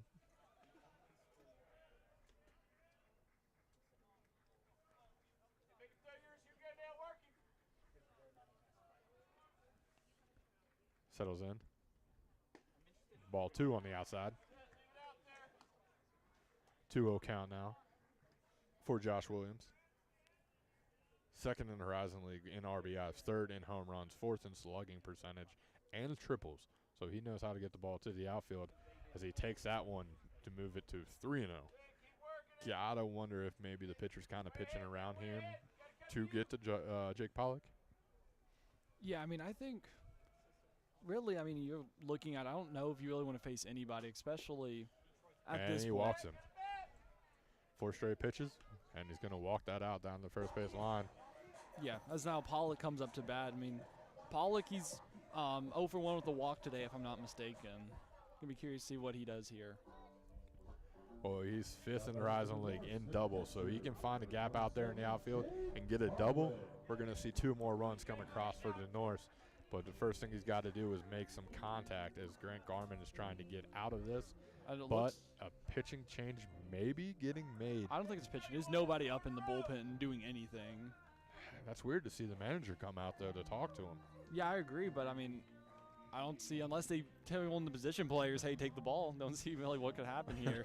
Very true. As OU's interim head coach Brian Nelson walks out, he was named the intern head coach in July of this year after serving as assistant till 2024 when he became the director of programming and operations. He receives a lot of credit for building this Oakland's historic recruiting classes in 2021 and 2022. So a lot of these guys on the field are people who he recruited, he believed in, that could make Oakland for what they were or what they can be in the future, as their original manager actually left to head out to a ball team in California. I can't quite remember who it was yesterday that Matt Sexton informed the viewers to listen to. Nice, and I mean, I will say, to my knowledge, again, Oakland fans, I apologize if I'm wrong on this, but I don't think Oakland's ever taken home the Horizon League title. That's been a title that Wright State's kind of been dominant in these past few years. NKU was able to pick it up last year, but that's typically Wright State's title to lose. Now Garman delivers first pitch ball. So that's 5 straight balls. The count moves to 1-0, which means there's no way you can have Pollock swinging here. No, not at all. I think you kind of hold off on it and just make him throw that first strike before you do anything. As he throws over to first base and gets away. But Davenport doesn't have enough move or anything from second to get over. And plus, you don't want to make that third out on a lazy drop ball over there. No. So we sit at a count of 1-0, 2 outs in the bottom of the 5th. NKU still leads 4-3, looking to add some runs here. Takes that first bit, or takes the first strike.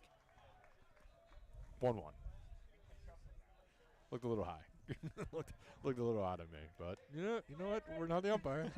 As you said yesterday, only one man matters when making balls and strike calls. As bad as ball 2, way outside, 2-1. So, speaking of kind of balls and strike stuff, what's your thoughts on MLB going to a potential review system for that? Are you talking about the robo umpire all the time, or are you just talking about? No, just like during spring training when you could kind of like challenge it. As that is taken for ball 3. I'm a fan of it. Honestly, I'm okay with the challenge. I don't know the exact rules that they're going to roll with, whether you're going to be able to do it once an inning or one hitter per game, or how that's all going to work if it's done after the 7th, 8th inning. But I don't mind that. Keep the umpires on their toes. Keep them responsible. As this pitch is set to deliver, and that is a hit far but bow over there towards the right field, way over the bullpen. And a count will now move 3-2. 2 outs, so the runners will be on the move, which means a hard hit ball to the outfield that finds a gap should get at least 1, maybe 2, pending the speed on first base. And I find it interesting how it's like tennis and football have both picked up this technology as the pitch is up. And is going to look like a routine fly ball to the center fielder, camped under it, and he does have it. So through 5, we will have a 4-3 ball game. Norse on top, and when we come back, we'll talk a little bit more about that as Jameson was cut off.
Welcome back to Bill Aker Baseball Complex at Friendship Field as we have another tight one just like yesterday. Norse currently lead 4-3. But Jameson, we got some upcoming scheduled news for everybody at home. Yeah, so I'm going to wait for this first pitch actually as that's taken for a ball. So upcoming up, you have on Tuesday the 29th, you have NKU traveling to Tennessee. Me and Josh Northcutt will be on call for that, so stay tuned. Probably to his Twitter's the best place to get the link for that one. Second pitch comes in for a ball, 2-0 count. And next, the weekend series will be at Milwaukee. Me and Josh will not be providing coverage for that. Not really feeling traveling to Milwaukee. But, yeah, going to be an interesting – really need that sweep of Milwaukee. And then, obviously, Tennessee is going to be a fun challenge to see what the Norse can do against an SEC opponent. As a ball's fouled off directly above our head and way behind. Miles, catch that next time. We're going to need you to catch that. Also should mention we will be back on the call tomorrow for the finale in this series as me and Jameson will be doing the call again. But I'm very much looking forward to that trip on Tuesday down to Knoxville. as that is taken for ball 3, and the count now moves to 3-1. We also will not be able to bring the Wright State series the following week because we both will be graduating. Yeah. So that we'll be a little bit busy that weekend, friends, family, and everything else. Yeah. But that is hit up, and looks to be staying in the infield. Third baseman coming in, shortstop coming in. Nobody calling it, but third baseman comes up with it, and that will be the first out of the inning. Yeah, I mean, it's good to see Boster still got a kind of deep count going on, but did not get to a full count. They're really just trying to get outs as quickly as possible as he's up to 84 on the game. And looking into Oakland's pin, there is somebody fully warming up right now, not just tossing it around. Like, there's fully warming up as as Garmin's up to 104, so would not be shocked to see a new pitcher come in. Not a bad outing, though, as currently we have Oakland with 3 runs, 4 hits, and an error.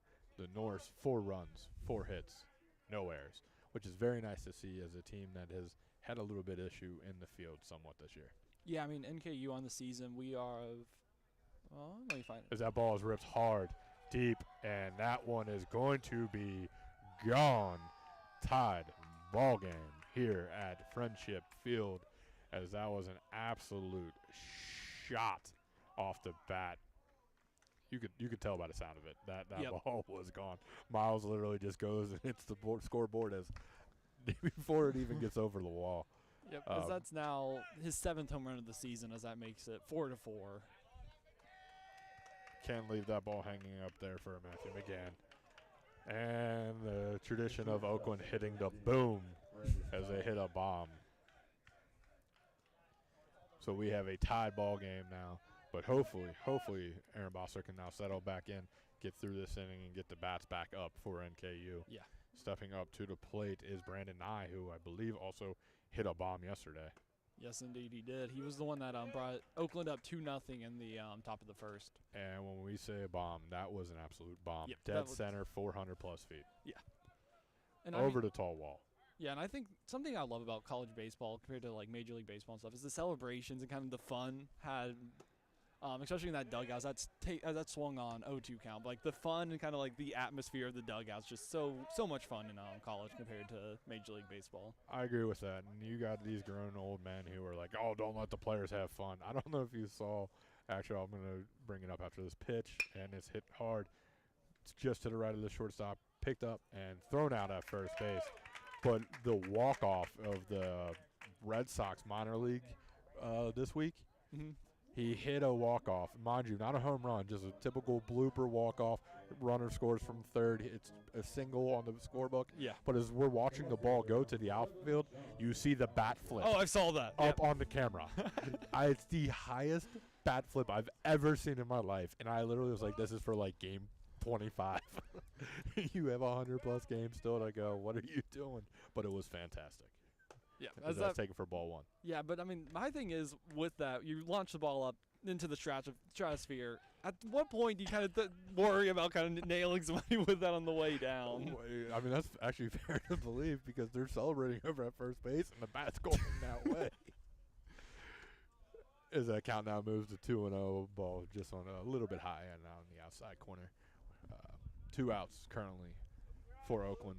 Yeah, and I mean, and again, with NKU's pitcher, he's only up to, if I somehow have lost that. Ball's fouled off over towards the rec center again. Yeah. We're going to put you on the roof next week.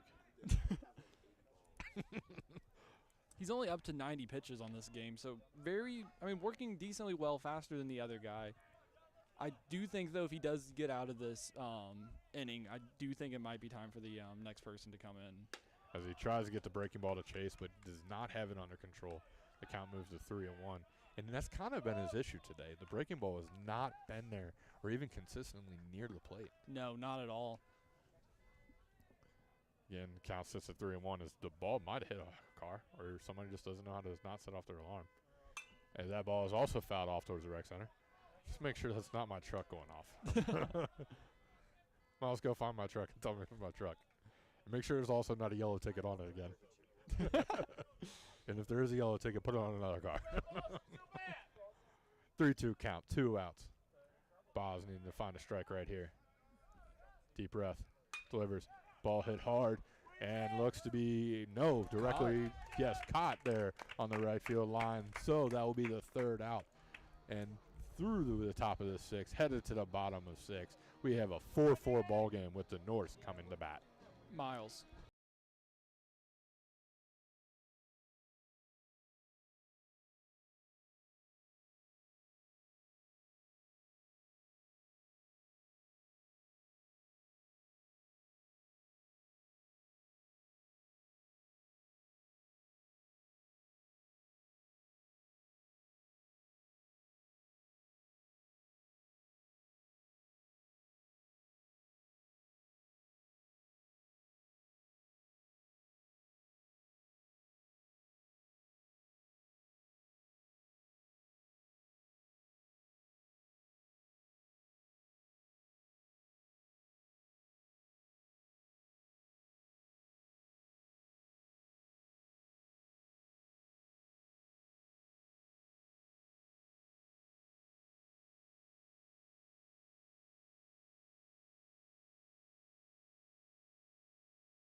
And we're back in the bottom of the sixth.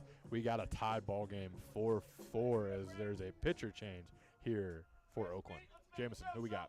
Yeah, so right now coming up is number 30, Ryan. I'm going to try not to butcher this, but I think it's Yulin Hockey. As he's set. First pitch is taken inside for a ball. Very hard thrower.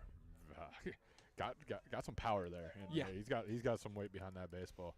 Yep. Big boy on the mound, but can deliver. You're sitting in there 6'2", 236, so a big guy. And against NKU last time out, pitched 1 inning, gave up 2 hits and 1 run against us. So not a bad outing last time. As that ball is taken inside, and we go to a 2-0 count. But yeah, I mean, he's a senior, so this will probably be one of his final games, so probably going to have to try and go out with a good outing. Braden Rogers stepping into the plate. As he takes that off-speed pitch. And then, so his last outing against Central Michigan, he pitched 1 2/3, 2 hits and 1 run given up. 2-1 count. Long pause as he throws the breaking ball and it's hit to center field, going back as a center fielder. Nice play on it as he ranged back and makes that catch for the first out of the inning. Mm-hmm. Yeah, I mean, good contact there by Rogers. Just hit it to the one part of the field where really not very forgiving out there. Now stepping up is number 9, Nolan Sparks, hoping to spark another run here for NKU. Anyway. I'm pretty sure you've made that same joke 5 times. I'm going to keep going with it until somebody laughs. Someone laugh, and I'll stop it, I promise you. Miles, that doesn't count. Again, quick work, and Sparks puts a bunt down the third base line, but foul. I feel like, I mean, obviously with clear conditions, I might be part of it, but NK's bunting a lot more than they did yesterday against this team. Try to make him play, plain and simple. Get a runner on base, and, I mean, he's got some speed. Yeah. Everybody on this team, for the most part, has speed and can give you a bag or two. But some people would maybe call like a gazelle-like body. Tall, lengthy dude, slim, just able to beat one out. As he checks his swing there, goes down to first.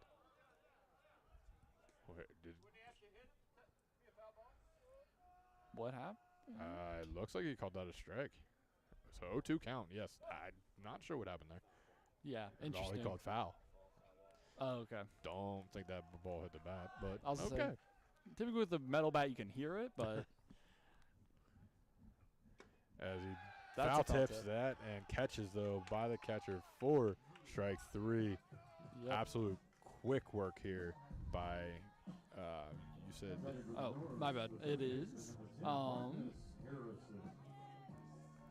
Ryan Ukulele. I almost said ukulele, and that's not right. Ryan Yu. I'm going to mess up his last name, and I'm going to find that out for next game just in case he pitches again because he deserves to hear his name said properly. This ball low. Yeah, I mean, again, this season he's been very effective for him. I mean, 18 innings pitched, 6.5 ERA, but on top of it, he's has 18 Ks, only 3 home runs given up. So very high strikeout guy for Oakland, and we're seeing that now. Is that his ball on the outside, and the count now goes to 2-0. And he's got some hard stuff. That ball is coming in hard. Yes. I'm not sure what the speed is, but I know for a fact I could not hit that baseball. No, not at all. And really, I think another big thing is, and you're kind of seeing it here, he does have 14 walks on the season, so slight control issues potentially, but 2-0 count as he throws that breaking ball across for strike 1.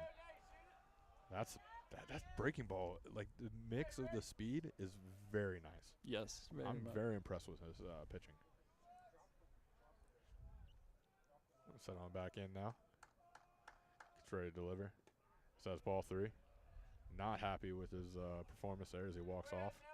Gives a little finger lick, as what some pitchers do. Looks down at the wrist. Yeah, and I think another big stat for this guy, guys are batting .356 against him. Pretty high batting average out there. But I mean, based on what we're seeing right now, he's looking very solid. As he throws the breaking ball across for strike 2. He's got that breaking ball working. The fastball a little bit wild, but that breaking ball is coming across very nicely. Full count as there's 2 outs. NKU now needs to try to find a base knock to get some runs across. Sparks back in the batter's box. Set deliver is a ball for. And now walking up to the plate will be 21 Brennan Rowe, who already has a home run on the day.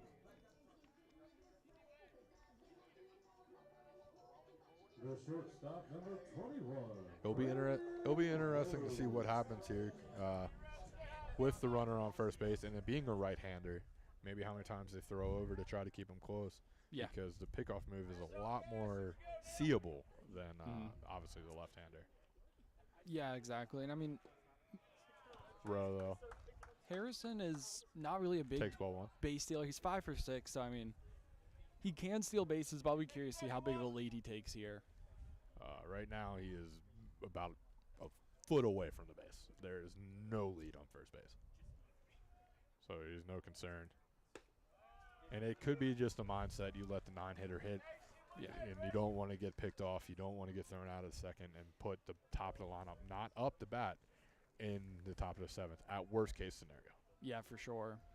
But Rowe looking to prove that wrong and find a gap somewhere as the outfield shifted a little bit to right field. So if he can hit one into the left field gap, there could be problems. Count now 1-2 though.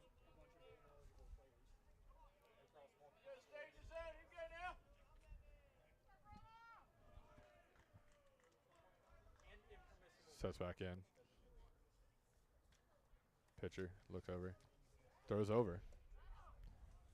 Not sure why he throws over, but he throws over. Yeah, and I think, I mean, a big thing is for NKU, really, I mean, if you can get up to the top of the 7th, like you said, with 1, 2, 3, honestly, I think that's kind of best case scenario right now. Because probably this guy, if I had to guess, probably won't be pitching another inning based on just kind of the control and stuff. And Gets the K, though. Gets him again for a strikeout. Throws down the first base, and now through 6, we've got a 4-4 ball game going to the top of the 7th.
6 innings through, and the pressure is starting to mount on both teams as we head to the 7th in a 4-4 tie.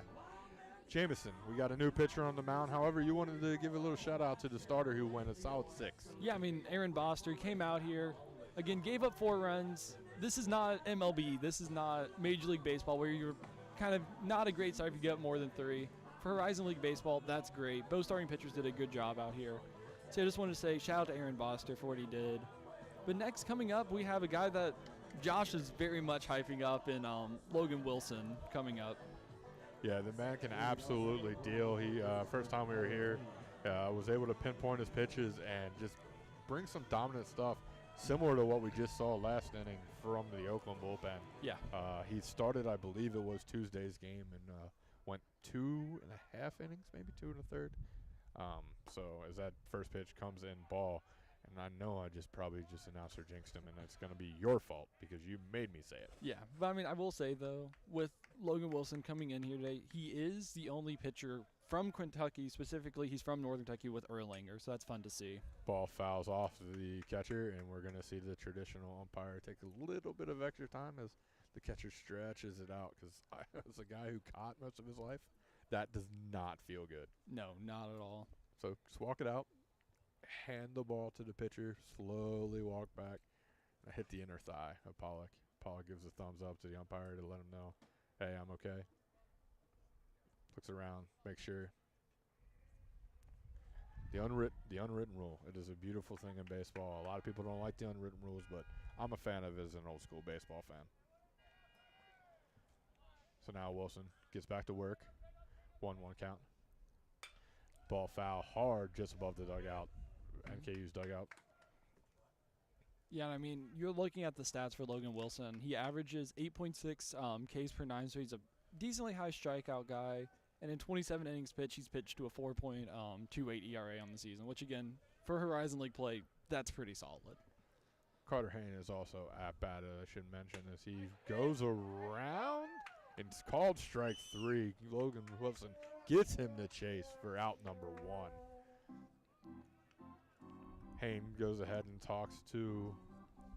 Oh, wait, no, hold on. Okay, yeah, 25, yes.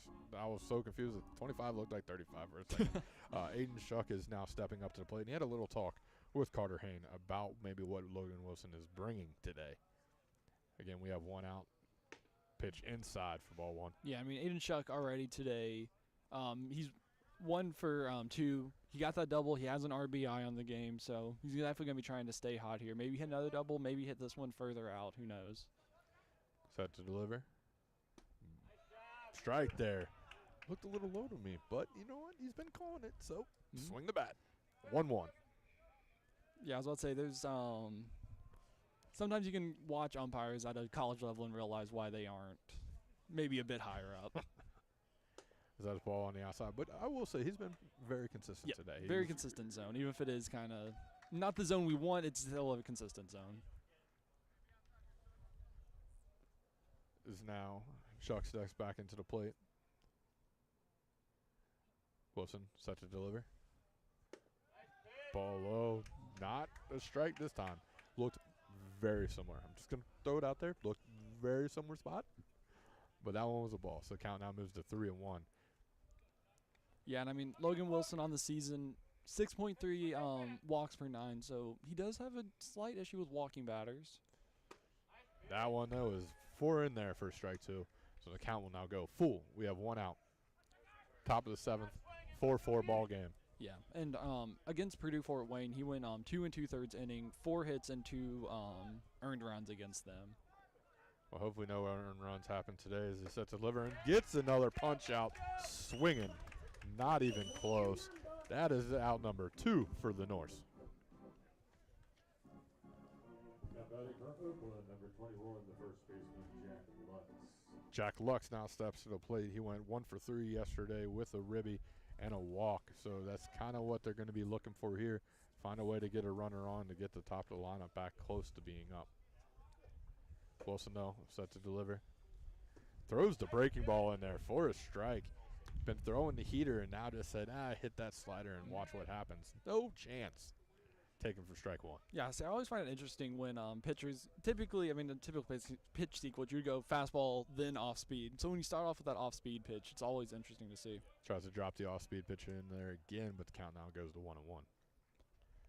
You asked me earlier about challenging the umpire and the reviews and stuff like that. What's your thoughts on it? See, I think I don't know. I think as that ball's taken for a strike 1 and 2, I think there's a limit to it. I don't want to see MLB games become every other pitch is being challenged and stuff like that. And I do think a part of baseball is the human aspect of it, so I definitely don't want to see robo umpires come into play. But yeah, I think if you have maybe 2 per team or 3 per team, it's good. As that's strike 3 looking. And Logan Wilson a little bit fired up, yelling, yeah, as he walks this one off. So we will go to the bottom of the 7th, also known as the 7th inning stretch, in a 4-4 ball game. We'll be back right after this, thanks to the Northerner.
Headed to the bottom of the 7th, top of the lineup coming up for the Norse and Shaneyfeld, Davenport, Miranda, and Oakland is keeping in Uhlenhake, which should be very, very nice matchup as he throws the breaking ball to Shaneyfeld for ball 1. Yeah, I'm interested by this because, if you look at what's coming up, you have lefty and Shaneyfeld, and then you have a lefty and Miranda in the 3-hole. Don't understand really why you don't maybe go to a lefty here. As he takes ball 2 there. Yeah, go to a lefty and try and get out those 2. But also, you do have the best player on the team hitting-wise, Logan Davenport, who is a righty. So maybe trying to see with that matchup. Who knows, though. Just want to throw it out there, gentlemen. The sun is out. As that hits Shaneyfeld in the back. Don't rub it. Don't rub it. Just walk it. Just walk that out. Going to be a little bit aggressive now on the base pass too, because he's going to be a little upset about that. Yeah, that pitch, wasn't intentional. It just kind of slipped out of his hand and hit him there. But still, as a batter, use that as motivation coming up into this. And hopefully for Davenport, he's able to use that as motivation to try and get him home in any way possible. Logan Davenport now stepping up to the plate. With a runner on first, no outs. Tied ball game, 4-4. Takes that breaking ball on the outside for strike 1. And for this pitch, that's the 6th time he's hit somebody this season with a pitch. Uhlenhake? Yep. Copy that as the count goes to 0-1. Settles in. Throws over to first base. And the ball gets past him. So Shaneyfeld will take second base easy. And he's going for third. And Dizzy's sending him. No, he's holding him now. Dizzy was ready to send him, so that ball must have got lost over there in the corner. But now you got the best hitter up and the fastest player on the team standing on 90 feet away. Yeah, we can't really see what happened down there in that right field area, but somehow he was able to advance to third off of it. Yeah, next time we're going to put Miles on top of that, and he's going to start doing sign language, or he's going to call over and be part of the broadcast.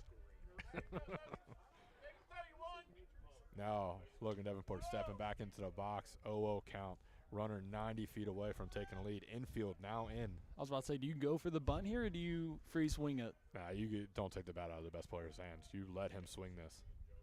And he swings it, and it's going to right field, maybe definitely out of play. On top of the batting cages over there in right field, as the count now goes to 0-1.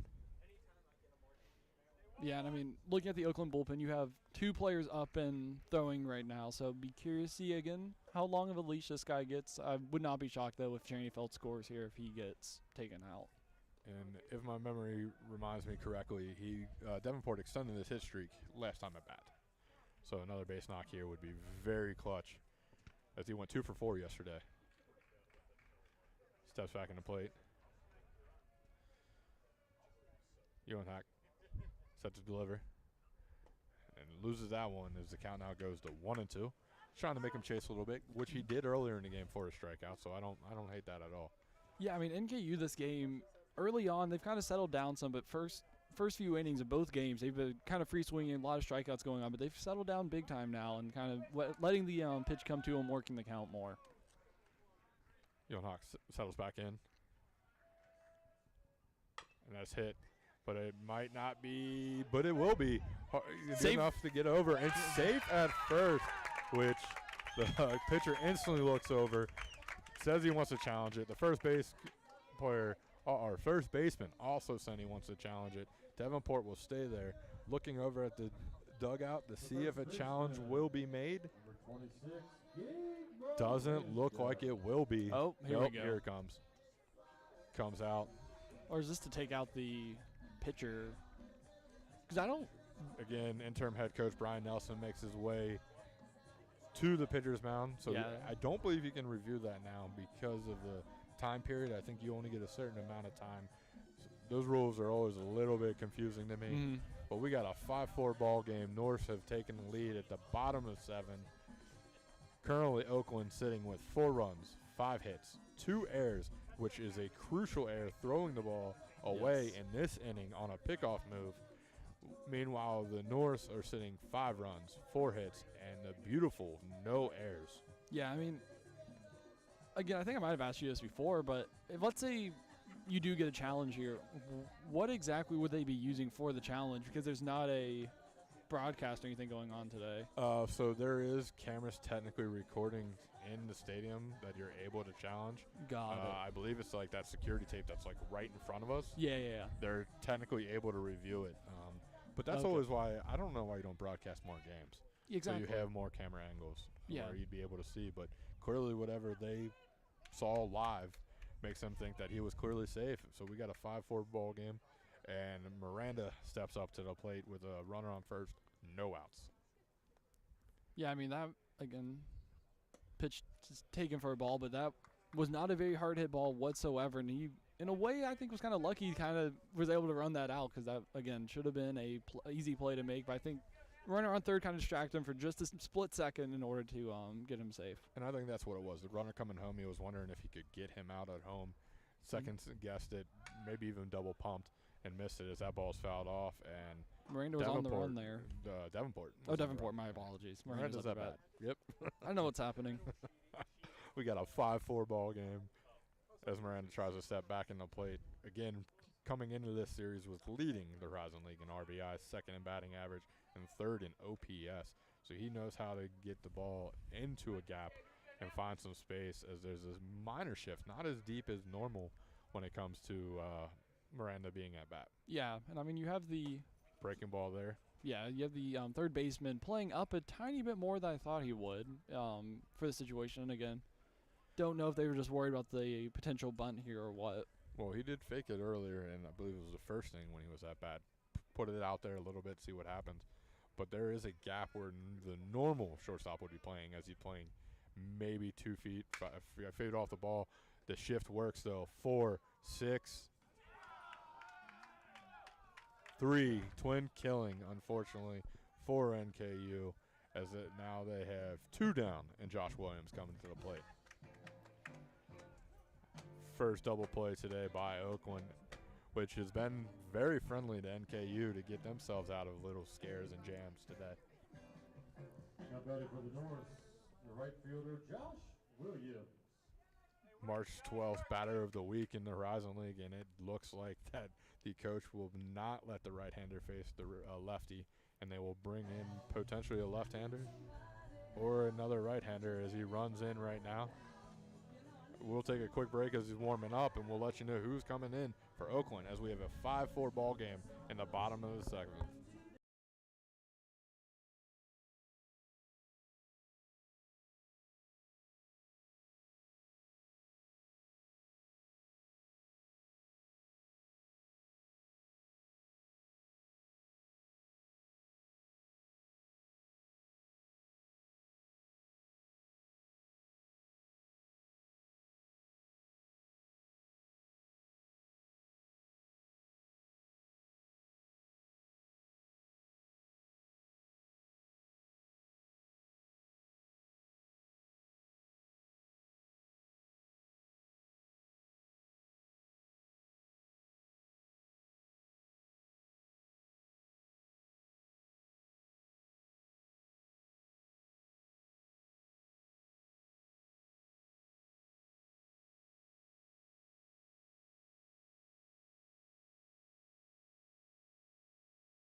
And we're back with a pitching change here by the Oakland Golden Grizzlies. Who we got throwing now, Jameson? Yeah, so coming into the game, you have the number 44, Jackson Easterlin.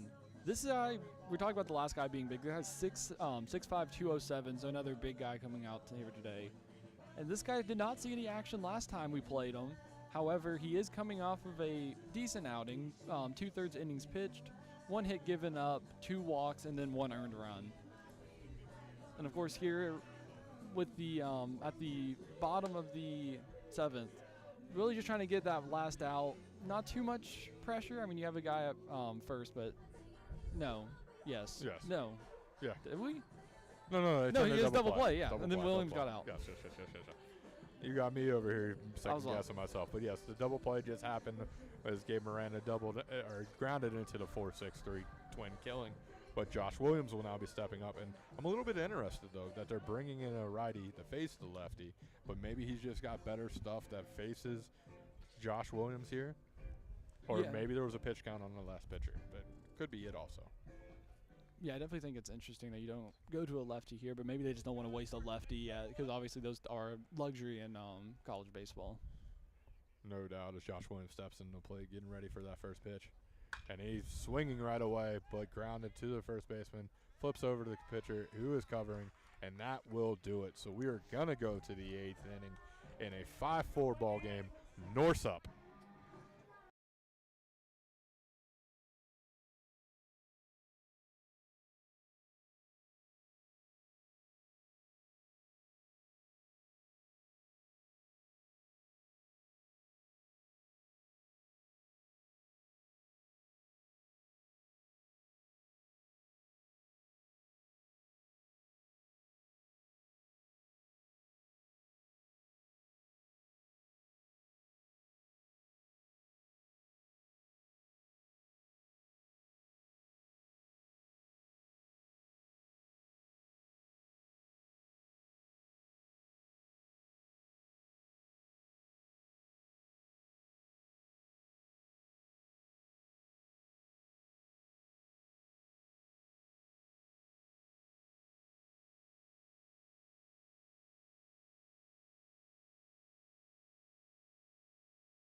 Seventh inning stretch is behind us.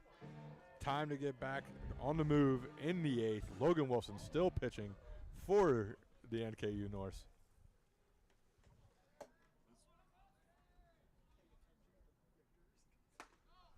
As that first pitch is taken for a ball. As Logan Wilson, again, returns to the mound for NKU. 5-4 ball game. I apologize. I was getting a little distracted figuring out what's going on with the NFL draft. And apparently our Cincinnati Bengals is that hit hard directly to the third baseman on a hop and will be thrown out at first for the first out. But apparently our Cincinnati Bengals drafted a former Cincinnati Bengals son, and Keith Rivers, who is now has a son who's an offensive tackle for the Cincinnati Bengals. The right fielder, number 3, Trent Rice. Yes, top of the lineup comes up now for Oakland. Trent Rice, and I mean, if you're NKU, if you can get out of this, you would be facing 3, 4, and 5 in the top of the 9th inning. Really not the 3 guys you want to be seeing in a potential one-run ball game. Yeah, it's going to be important for the Norse to get some runs when they come back up to the plate with about the middle bottom of the lineup, which has been hot in this series. As Wilson is up 0-1 with 1 out. Blows out right by him, looking 0-2. And also a change. So Jake Altman has just taken third base. Okay, that was a change that I heard. I couldn't tell exactly who it was, but I didn't hear an announcement of a change, which that ball is on the outside. 1-2. Again, we have a 5-4 ball game. Norse on top, and we are in the top of the 8th. Logan Wilson dealing as of right now in his 2nd inning of work. Yeah, but so he's replacing Harrison. My apologies. Set deliver. Ball high. Count goes 2-2. So I always find it interesting when you take out a pitcher or a player. You don't take him out when he's up to bat. It's during the defense. Which means he's just probably more of a defensive specialist type person. Plus, you maybe want him to get a little bit warm out there, stretch his arm out, just not coming straight off the bench.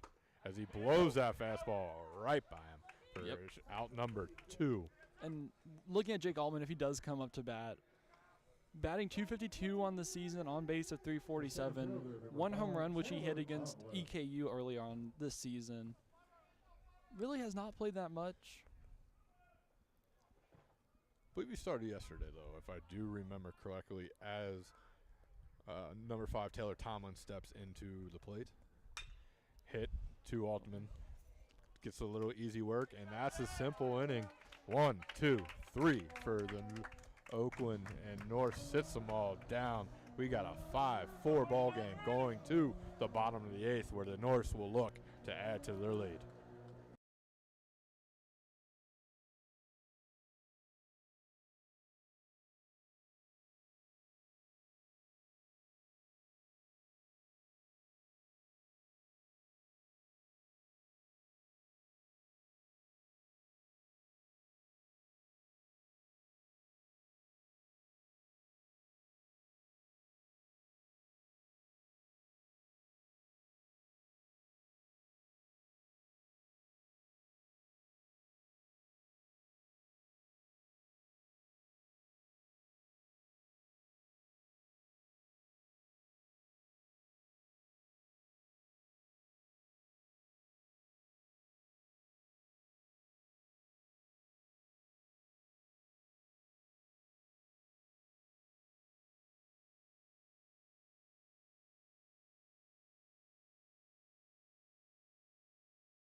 Stepping up to lead off for NKU in this 5-4 ball game is Jake Pollock.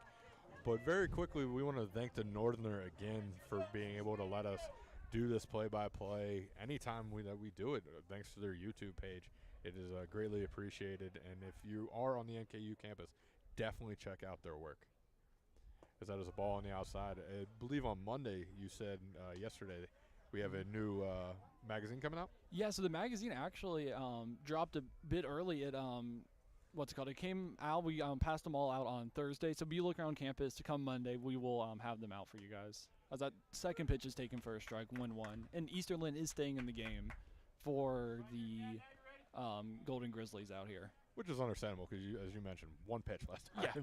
He warms up all for that, throws one pitch, and it's like, nah, you go back out there. Does hit hard and foul towards the Oakland dugout. 1-2. Mm-hmm.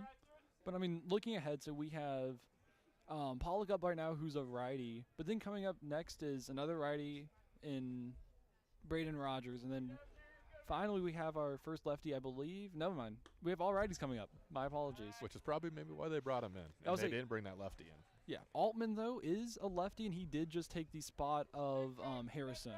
So if we get to the 8-hole, the lefty would be up.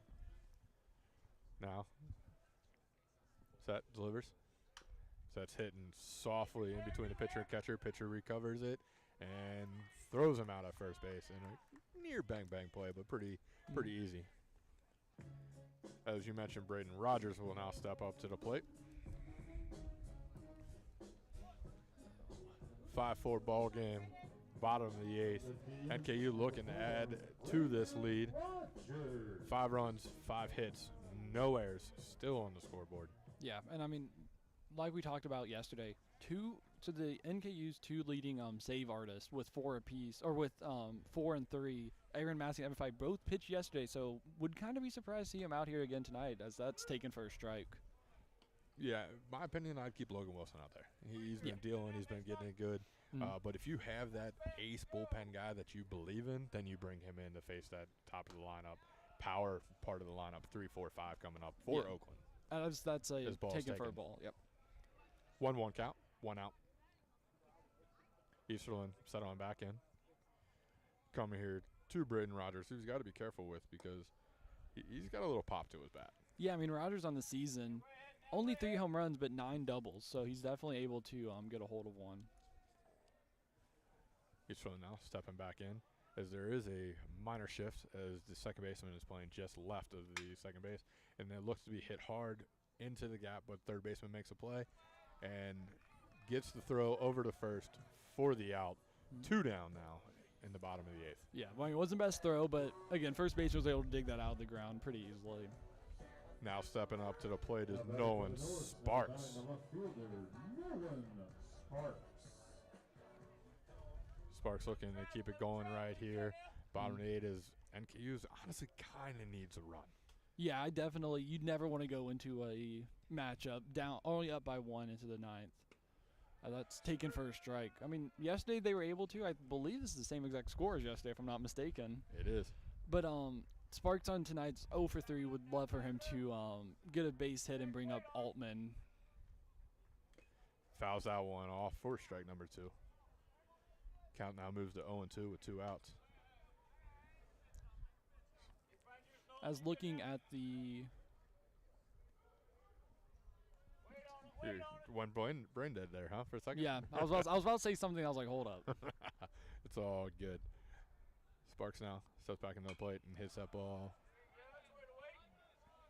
Foul. He was looking on deck is what I was going to talk about. Jake Altman is on deck.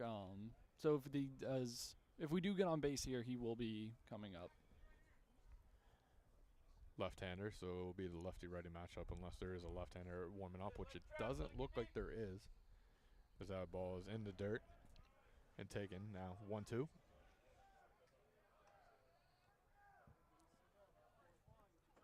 Stepping back in the plate is Sparks. Looking for a base knock right here.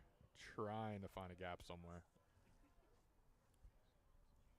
Hits hard at the third baseman and through the third baseman's glove.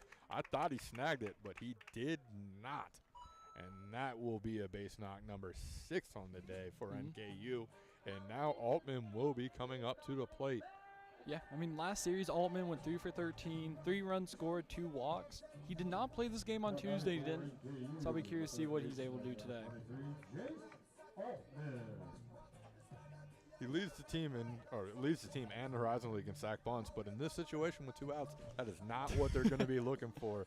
But more just try to get Brendan Rowe up to bat in case of a tie ball game and wanting your top of the lineup coming up. As that ball is in the dirt, first baseman thinks about throwing down to Sparks. Yeah, for sure. Not. I mean, if you can get Rowe up here, and then if something does happen in the 9th, you can come into the bottom of the 9th. 1, 2, 3, definitely best case scenario. But and Rowe's also seen pitches pretty well. Yesterday he went 1 for 3 with the game-winning sac fly, and then he also hit a home run today. So that ball is in the dirt, and the count now moves to 2-0. Again, Sparks sitting on first base. Takes him out. Sparks. A little bit of Sean Casey. Got to fix the glove. Nomar Garcia-Parra. Ask as he throws over. With that is the 13th of this game.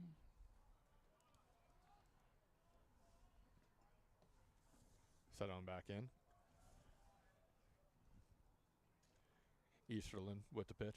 So that's hit up, and it looks like it's going to go out of play. Nobody called an out over there, so I'm going to assume that is going to be foul. And now we're going to a 2-1 count. We got 2 outs. The silence kind of appeared over the crowd, looking for something to cheer for. Yeah, for sure. So hopefully Altman can drive one in here and get that done. As you mentioned, went 1 for 3 yesterday with a run and a ribby. So he's able to get a base hit. And you never know, you put it in a gap somewhere. Sparks could score from first.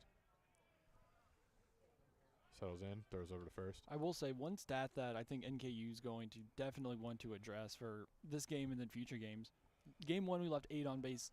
Today, we've left 5 on base. We've left 13 people on base in these 2 games. Definitely something you want to work on for NKU.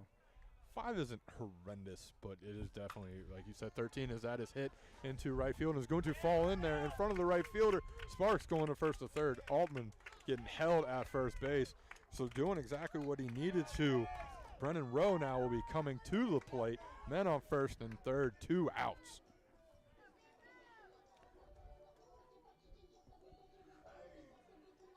The runners are going to be out there for Rowe. It'll be interesting to see how long of a leash that this pitcher has. Yeah, I mean, 1 out away. He's not giving up a run yet, but obviously you have now the runner in scoring position with Nolan Sparks at third. He's finally taking his time, kind of looking down at his wrist. It does look like there's 2 arms warming up in the bullpen, but they might be holding off, hoping to get out of this jam. Throws over to first. Yeah, it looks like you have 2 guys, neither of which are throwing right now. Both of them are just kind of standing around waiting. With Easterlin thrown over to first, that's what I assumed. Give a pitcher a little bit more time. Now a change will be made by Brian Nelson. So as we make that change, we will go ahead and take a quick break and let you know who is coming in for Oakland after.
So NKU has runners on the corners and a new pitcher coming in for Oakland with looking for that last out. Jameson, who we got throwing here? Yeah, so coming in is Luke Riggs. He's not really played a lot of baseball this season. Only 3 innings pitched, 2 hits. However, looking at his stats, kind of weird thing is he's never pitched a full inning. The most he's gone is 2/3 of an inning. And last time they played NKU, he did walk 1 batter in 2/3 of an inning. Well, if he walks a batter today, he is not going to be happy because Tyler Shanefeld is going to be standing on the on-deck circle as Brennan Rowe comes to the plate looking to stay hot. 1 for 3 yesterday, but had the game-winning sac fly, as we have mentioned, every time he stepped up and hit a bomb earlier today. He did. Looking for another one. If he can rip one here, this game would go from 5-4 to 8-4 very quickly and make it a little bit more calming thinking about the 9th inning. Yeah, especially, I mean, obviously a pitcher will take any lead they can get, but if you can get that pitcher 2-3, even just 2 to 3 runs, it makes such a big difference for them. Well, the 2-run lead is standing only 90 feet away, so if he can find a gap somewhere, it will score. And quickly throws over to first base as Oakland continues to keep an eye on that first runner. Because you actually have to think the runner could be going here. Not sure how quick and speedy Altman is, but with a big lead, he's definitely possible to Altman's go. 2 for 2 on the season. As that is, comes in as strike number 1 with a nice little breaking ball in the outside corner. But I mean, Altman really not a ton of stolen bases again. He is 2 for 2 though, so be curious to see what he does here. Now kind of looking in.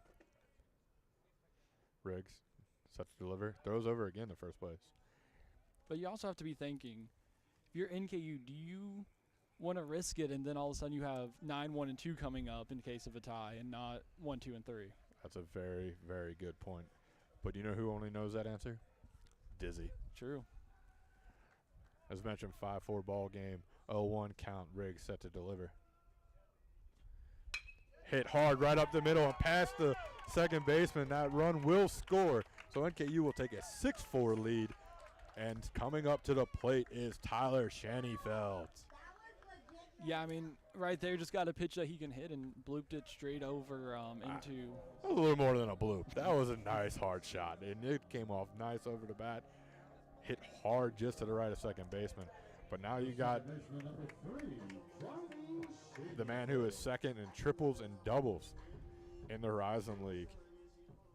6th overall and hit, 8th in average. I will say, again, small sample size, that is the first hit that this pitcher has given up this season. Now Shanefeld steps in with a runner on first and second, still looking to add some runs. The ball is hit directly to the first baseman. He is going to take it himself and get the final out of the inning, but an insurance run comes across. So the Norse will head to the 9th inning with a 6-4 lead. You are listening to NKU Baseball, thanks to the Northerner.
To the top of the 9th as Inner Sandman is lasting here at Bill Aker Baseball Complex, with hopefully NKU finding a way to get the final 3 outs in this 6-4 ball game.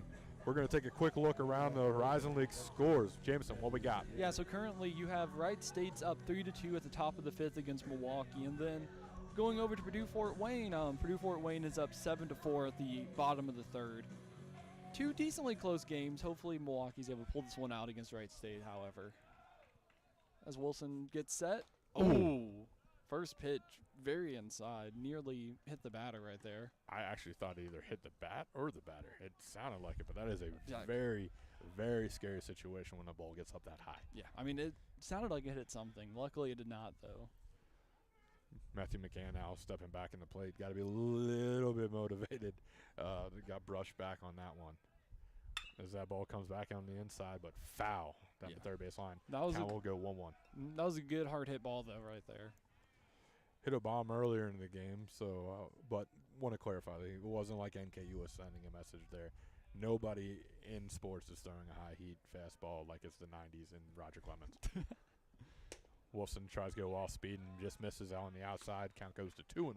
I will say, I think something that's good for the game of baseball is the fact that you don't have people just trying to fight everybody else every time something mildly inconvenient happens. Amir Garrett would disagree. But, you know. He's the exception, not the rule. That is fair. Logan Wilson set to deliver, and that looks like it's going to be trouble in the gap between the center fielder and left fielder.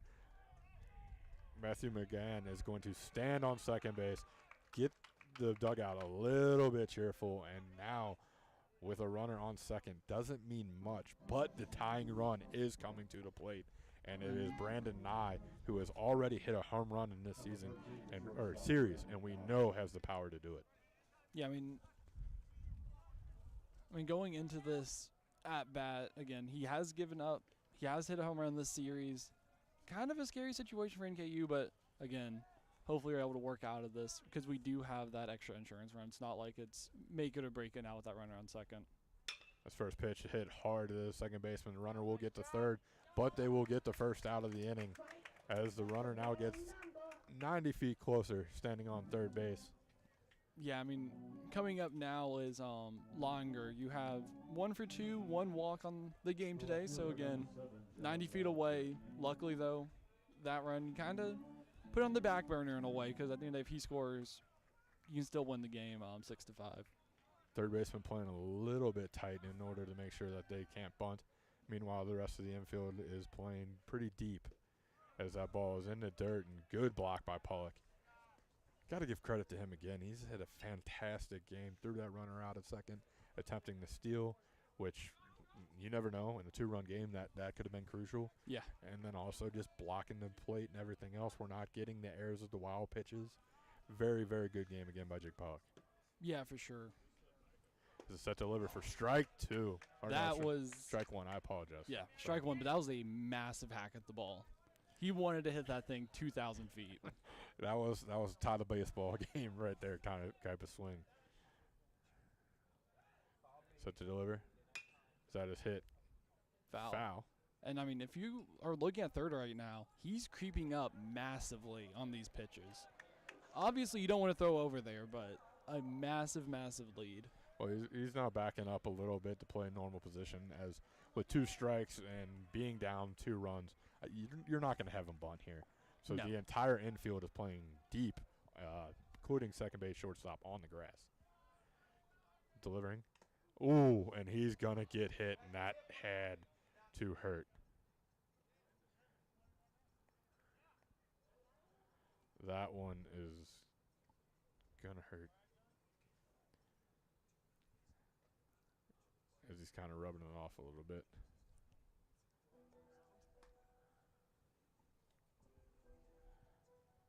Came over to the dock. Third base coach and manager comes over. Stepping to the plate will be Carter Haynes once he gets cleared. Couldn't figure out if it hit his hand, if it hit it. And it looks like Dizzy may be trying to challenge this, saying he swung. Yeah, Dizzy talking to the home plate umpire, trying to see if he swung.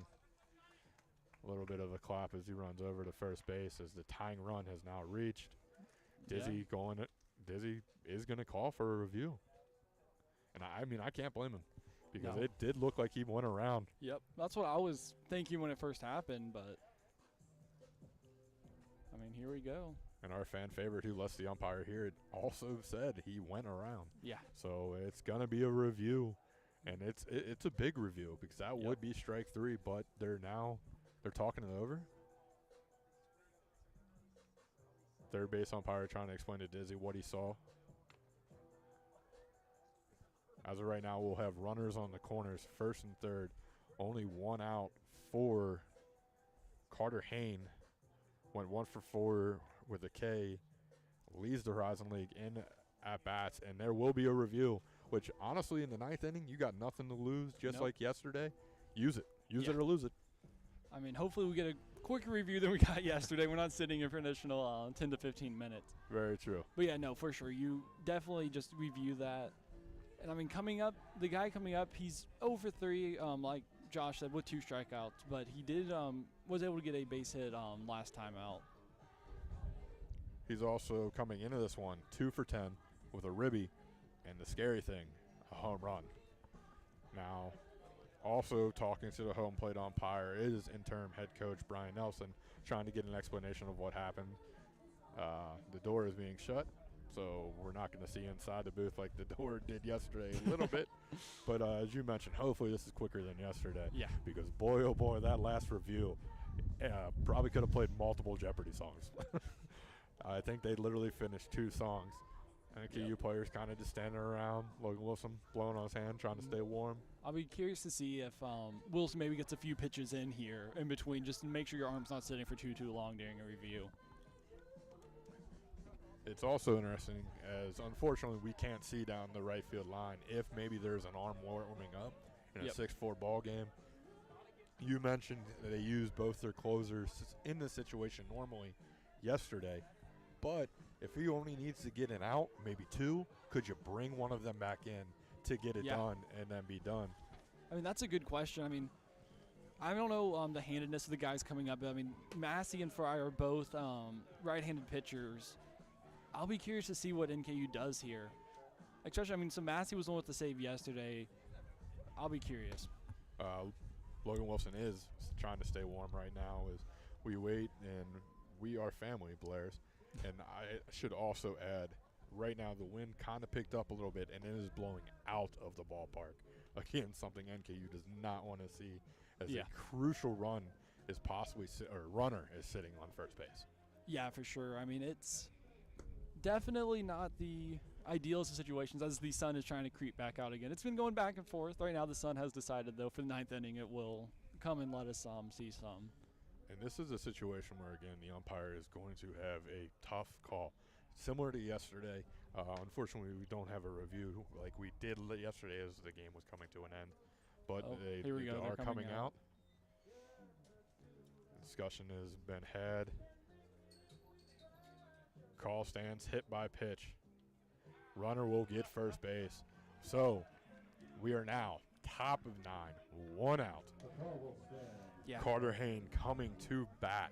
I mean, this is crucial time.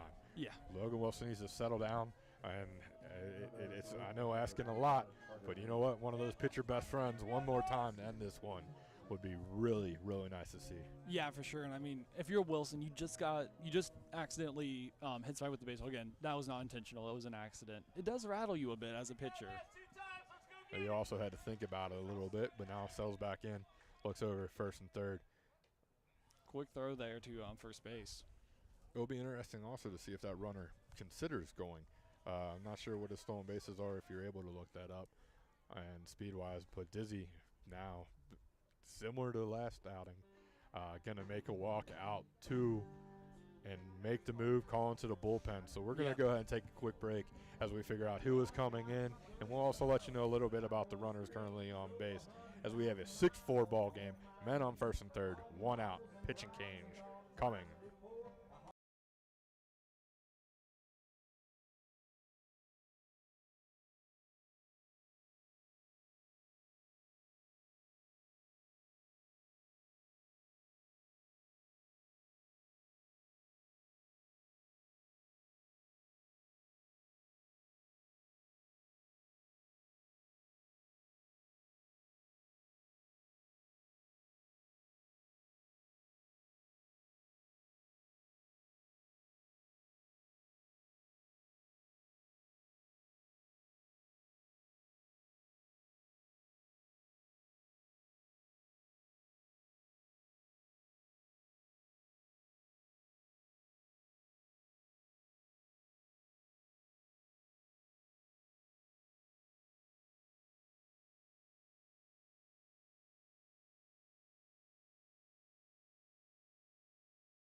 And we got another good one for you today, folks, as we are we are in the bottom of 9. 6-4 ball game. Norse lead. Men on first, third, 1 out. And the closer, Evan Fry, is coming back into the game as he pitched yesterday to try to get another save in another key situation. Yeah, I mean, again, Evan Fry, he came into this similar situation. I think he just pitched the whole 9th, though, not just 2 outs, but he's coming back in 2 outs away from hopefully being able to gain the win here. Currently leading the team with 4 saves, as I believe you mentioned. He picked up yesterday. Again, stepping up to the plate is number 35, Carter Hain, with number 9, Matthew McGann, 90 feet away, and the tying run sitting on first base, and John Langer, who is 20 of 25, you mentioned before we got back? Yes, 20 for 25 on stolen bases this season. So I think, honestly, you make a run for him. I'm 100% stealing on this first pitch. Yeah. Especially against the righty. He really can't see as much, but he decides to stay, and that's a ball, 1-0. Again, 6-4 ball game. Absolutely competitiveness. Nerves a little bit high. Fans trying to cheer Fry on to get things done here. Yep. As he comes from the stretch, looks over at first. Run on first or third doesn't mean much. Blows that by him with that first strike. Count now goes to 1-1.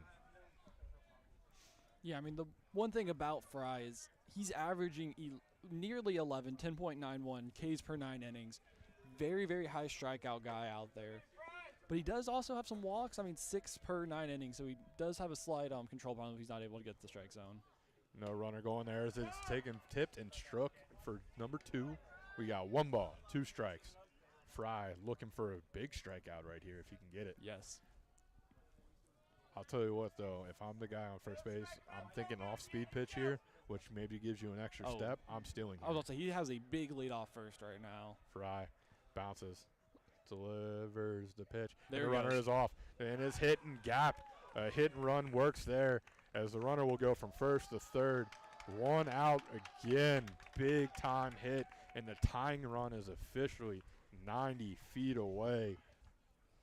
Tough right there. Yeah. Just hit hard. Just simple as that. So, I mean, he hit the ball where he needed to. He had the action going with the guy on first moving. Hit and run. Perfectly executed there by Oakland.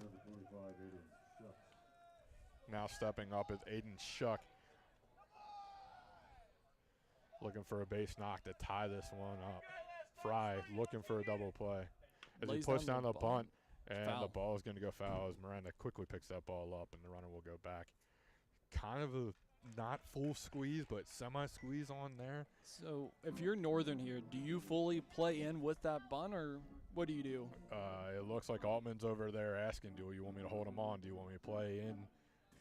Both runners are being held because now the leading run is sitting over there on first. That's true. I don't know, but the big thing is, I mean, again, you're looking down here. If you get that bunt down, really, there's not many people fielding. Everybody's playing back for the most part. As he swings at that one and gets strike number 2. Don't think you'll be bunting now. No. 0-2 count. 1 out. Fry needs to get a strikeout here. If I'm Evan Fry, I'm not giving him a hittable pitch. I'm going off speed away, just something that either make him chase or just let's see what happens. Will be interesting to see if Carter Hain is on the move to try to prevent a double play ball. And the pitch, Hain is not moving, and the ball is hit over the shortstop's head in the left field. Tied ball game. All momentum has now shifted to Oakland as we have a 6-6 ball game. Top of 9, 2 on top of there for Oakland. And coming up to the plate is number 21, Jack Lux. Yeah, I mean, this complete momentum has shifted now in terms of going towards Oakland as we have a mound visit now as Pollock just wants to talk it out with them. Also could be giving someone enough time to warm up. Unfortunately, we can't see down there on the right field. Again, we're going to just put Miles Sowers on top of the booth next time so he can tell us who's warming up and just single numbers for us. That's going to be your job next time. But, yeah. I mean, this game really cannot ask for much better baseball than this. I mean, obviously, a 10-0 win's always fun, but you love to see a good close game of baseball. As long as the Norse come out on top, I'm going to agree with Yep. you. If not, then I want that 10-0 win next time. As the game again is tied 6-6. Fry trying to get out of the jam at first and second. Throws that ball one. I mean, that ball had something behind it. He ripped that ball as hard as he could, it looks like. Oakland dugout kind of letting Fry hear it now a little bit too. I mean, trying to get in his head now. I mean, that's what you have to do. Fans cheering Fry on, telling him to go get it. As he throws the breaking ball, and that will be ball 2. Cannot lose him here and walk him for bases loaded. I mean, with that, another ball thrown. Again, the Oakland dugout's going very into him right now. Sam Griffith standing on deck is the 9-hole hitter, so it is key to get it out here. Delivers ball 3. 3-0 count. Oakland letting him hear it. Something tells me right now that Jack Lux will not be swinging away. No. And make him throw a strike. I mean, all those pitches, none of them have even been relatively close, if we're being honest. Those were not good pitches at all. As that comes There we across go. the strike one. 3-1 count. I mean, you have a tied ball game, leading runs on second. Not a great situation here for the Norse. Not at all. But you can get out of it. A double play baseball right here. The strikeout momentum switches right back to you as your heart of the lineup's coming up. And he doesn't go around. He did. No, Wait, he no. said he did not. Okay, I thought So they that- said he did. no. My apologies. Bases Did not loaded go now. wrong. And that Dusty is, Dizzy is yelling something.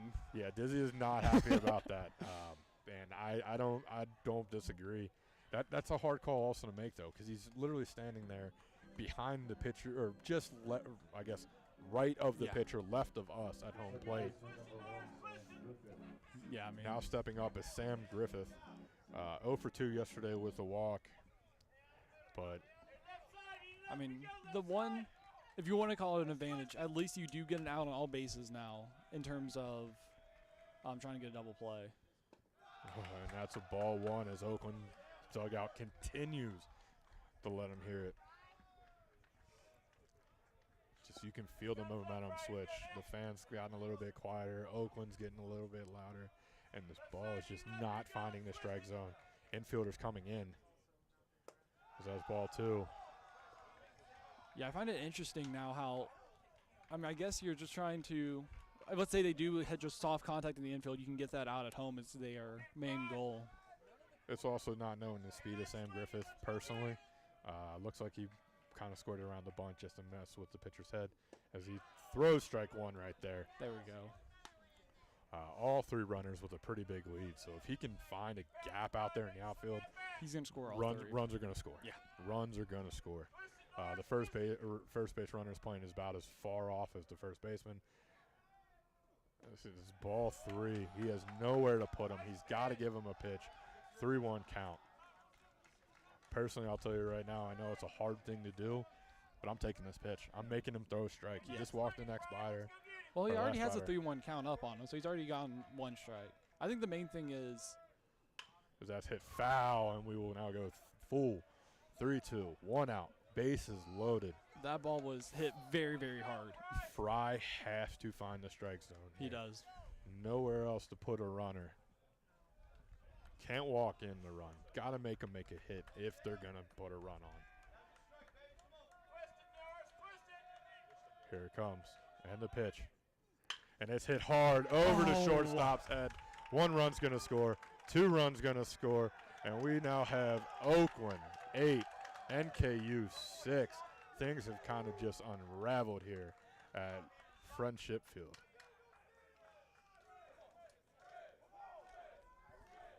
Yeah, I mean, right there. Shortstop jumped for it, hit right off the top of his glove, not able to make the play as it's now 8-6. Oakland, like you said. What really stinks is if he's playing normal position, he might catch that baseball. Yeah. But playing in, trying to get that out. As here comes Dizzy to the mound. Not very surprising here. Yeah, you got to make a change. And this one that you got to wonder maybe how pitching yesterday, throwing today kind of affect them. But unfortunately, we have an 8-6 ball game. Oakland on top as they put up 4 in the 9th. and still have runners on first and second.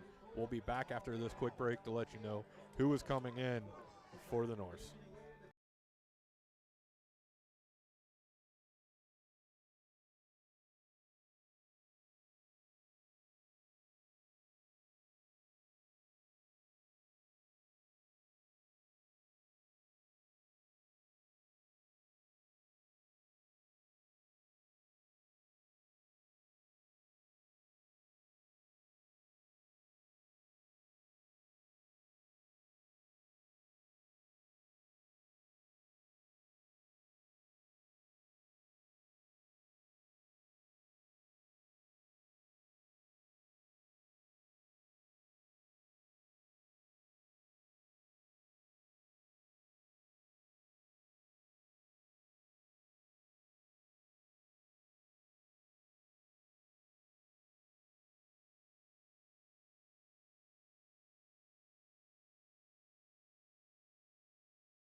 Back here at Friendship Field as things have unraveled for our Norse in an 8-6 ball game now as Oakland takes the lead. Who's coming in for the Norse? Yeah, so coming in is Aaron Massey. He pitched last night, had some good success.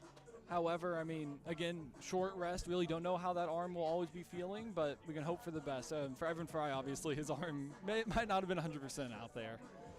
Yeah, and it really stinks because as we kind of talked about off air in the break, it's like this is a game that the Norse are going to want back if they can't come around and get some runs in the ninth. But your heart of your lineup is coming out. So if you give up no more damage here, you maybe get a strikeout or, Lord help, a pitcher's best friend double play. Can we get one more of those? For sure. I mean, you can put up runs. Yeah. This team can put up runs, and they're due for a double-digit scoring game. Just saying, they haven't got one yet this series. They're due for one. Yeah, and I mean, I think ones that you have to look at, and I mean, I think the coach, I guarantee you, will point this out to his players afterwards. Oakland so far has left one person on base. NKU has left 7. Yeah, you mentioned that earlier that they were up to 5, and I was like, it's not so bad. 7 then makes you kind of think a little bit, especially in a 2-run game. Yep. Hopefully here, though, Oakland will get 2 added to being left on the base, or at least 1 with a nice little twin killing.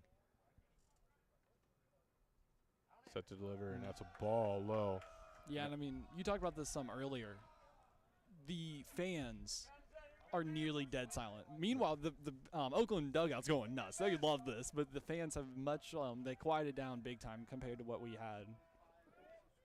We got a 1-0 count here as Trent Rice steps back in the batter's box, and that is ball 2.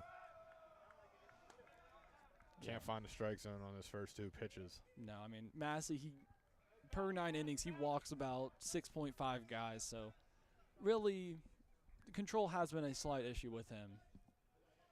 Settles back in, deep breath, looks back at second base as Shiny Fellow bounces around. That is ball 3. You cannot walk this hitter because Taylor Tomlin will be coming to the plate.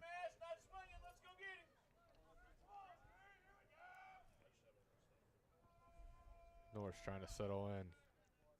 Massey delivers. That's ball 4. Yeah, he's upset. He's actually upset he didn't get a swing the bat. Yeah, and I mean, if you look at the stats, Aaron Massey yesterday, he was able to go, my apologies, 1 1/3 inning, 1 strikeout, and 1 hit by pitch.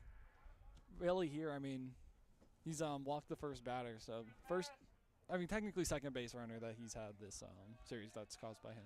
And arguably the best hitter in the Oakland lineup comes up to bat, and Taylor Tomlin was 4 for 12 coming into the series, as that is another ball. 5 straight. Count goes to 0-1 or 1-0. 5th in batting average currently. Yeah, as is another mound visit. Just the pitching coach, not Dizzy, is coming out to just settle him down and talk to him for a minute. This is tough situations to be in. It takes a special kind of player to come in these situations, specifically a 2-run lead and then a 2-run deficit, because you got to make your pitches. You got nowhere to put them, literally. Well, I mean, the big thing is it's not just that you're inheriting a 2-run deficit or whatever. It's the fact that you inherited 2 guys on base with them. That is also very, very true. And looking for 2 outs. Yeah. Too many 2s. Not the 2s I like. I don't like these 2s. Yeah, for sure. But hopefully he can just find something right here, settle in, Yep. get a strike, as it looks like the third baseman is coming in a little bit, and as is the first baseman. Infielders again playing in. Tomlin steps back into the plate, set to deliver. Massey finds the strike zone for the first strike, breaking that 5-ball streak. Counts 1-1. Yeah, and I mean, just a lot of action going on at once. Big thing is that he was able to find that strike zone finally. Hopefully that can lead to more. Good stop there by Pollock, because that would have allowed a run. That near wild pitch right there, but luckily, like you said, Pollock is able to jump on top of it quickly. Count now moves to 2-1. Again, we only have 1 out. Bases are loaded. Corners are playing in. Middle infield playing double play def, and that is going to be ball 3. I mean, that was a bit low, but I think as a pitcher, you would have loved to see that be called your way. I mean, that's a pitch that has been called a few times as a strike, but still. Standing on deck is Matthew McGon, who already has a bomb, so him coming up with bases loaded is not what you want either. Massey settles in. That ball is fouled off the hitter, so we will get another full count.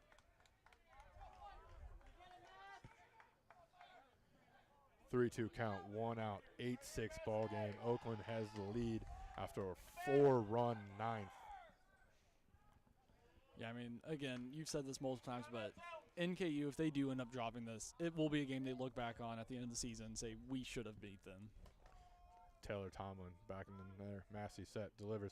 And, that one misses just low. Massey doesn't look happy about it. And the run will walk in as Oakland now takes a 9-6 lead after a 5-run ninth inning. Yeah, I mean, it's just not great baseball being played right now, but it happens. I mean, Matthew McGann steps into the plate, 10th in average, 9th in slugging percentage, 7th in ribbies, and there's 3 of them out there for him. Yeah. Already has a home run on the day. NKU now trails by 3. Massey delivers. And that's low. He is not getting that call anymore. No. And Pollock turns and asks where that pitch was wrong. And here comes, it looks like Dizzy's making another call to the pin. I mean, it's a crucial situation. It's a crucial game, as we talked about. We're going to take a quick break as Dizzy will bring in somebody, and we can also update you on the Wright State walkie game as it matters in these standings. Yes. Again, Oakland 9, NKU 6, top of 9, still only 1 out, and a pitching change coming for the Norse.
Unfortunately, the wheels have fallen off here in the 9th inning for the Norse, as it is a 9-6 ball game. Oakland leads after putting up 5 and still has bases loaded. Only 1 out, and we have a pitching change for the Norse. Who we got going now? Yeah, so coming into the game, you have Bobby Bartlett. This is his first time that he's made an appearance this series. However, he did pitch good on the Tuesday game. Went 4 innings of 2-hit baseball, no runs and 3 strikeouts against Ohio out there. And against Purdue Fort Wayne last series, he went 1 2/3 inning and 1 hit. However, I mean, right now, really it's double play, strikeout, or bust. You cannot allow even a sac fly here, scoring 1 more. Really cannot allow anything besides strikeouts or double plays. It'll be interesting to see how the fielders are positioned, as it looks like corners are still in. Middle infield looking to turn to double play. Yeah, and I mean, Brandon Nye coming to the plate, leading the Horizon League in doubles. Pitch. Breaking ball outside for ball 1. Yeah, and I mean, also something else I'm not a big fan of is there was a 1-0 count already when you put him in, so now he's now having to work with that 1-0 count and not an 0-0 count. That is actually something to very much keep an eye on. I didn't even fully realize that, as you brought it up, that it was a pitching change in between the out, but Dizzy also knows his players. Yeah, no, for sure. So I trust Dizzy. He's been doing this for a very long time, as the count now moves to 2-1, looking to throw a strike here. And that's ball low. Count now goes 3-1. I feel like earlier in the game that was a strike, but that did look a little bit off the plate. Yeah, and I think, I mean, a stat to look at for him is 333 is what guys are hitting off of him in his 15 appearances, 6 starts, typically on Tuesdays. As that ball is tipped and caught by Jake, so count now is full again for the 3rd straight batter. Has not worked out well for the Norse the other 2 times. No, not at all. Right here, you just need big strikeout pitch. Let's see if Bobby Bartlett's got it. From the stretch, deep breath. And he does not got it. Foul. Oh my gosh, that ball would have been trouble if fair. Yeah, I thought that ball was about to be a homer, not going to lie. But, I mean, I think a big thing to look at, too, is what that was I going to talk about. As Bartlett steps back up, I'll let Jameson try to figure out what he was going to say. You're all good. 3-2 count again. Bartlett needing to bring a strike. Deep breath again. Delivers. And he gets him to chase. The guy. Okay, hold on. Well, you got a confusion here. Somebody's calling foul ball. Somebody's calling strikeout.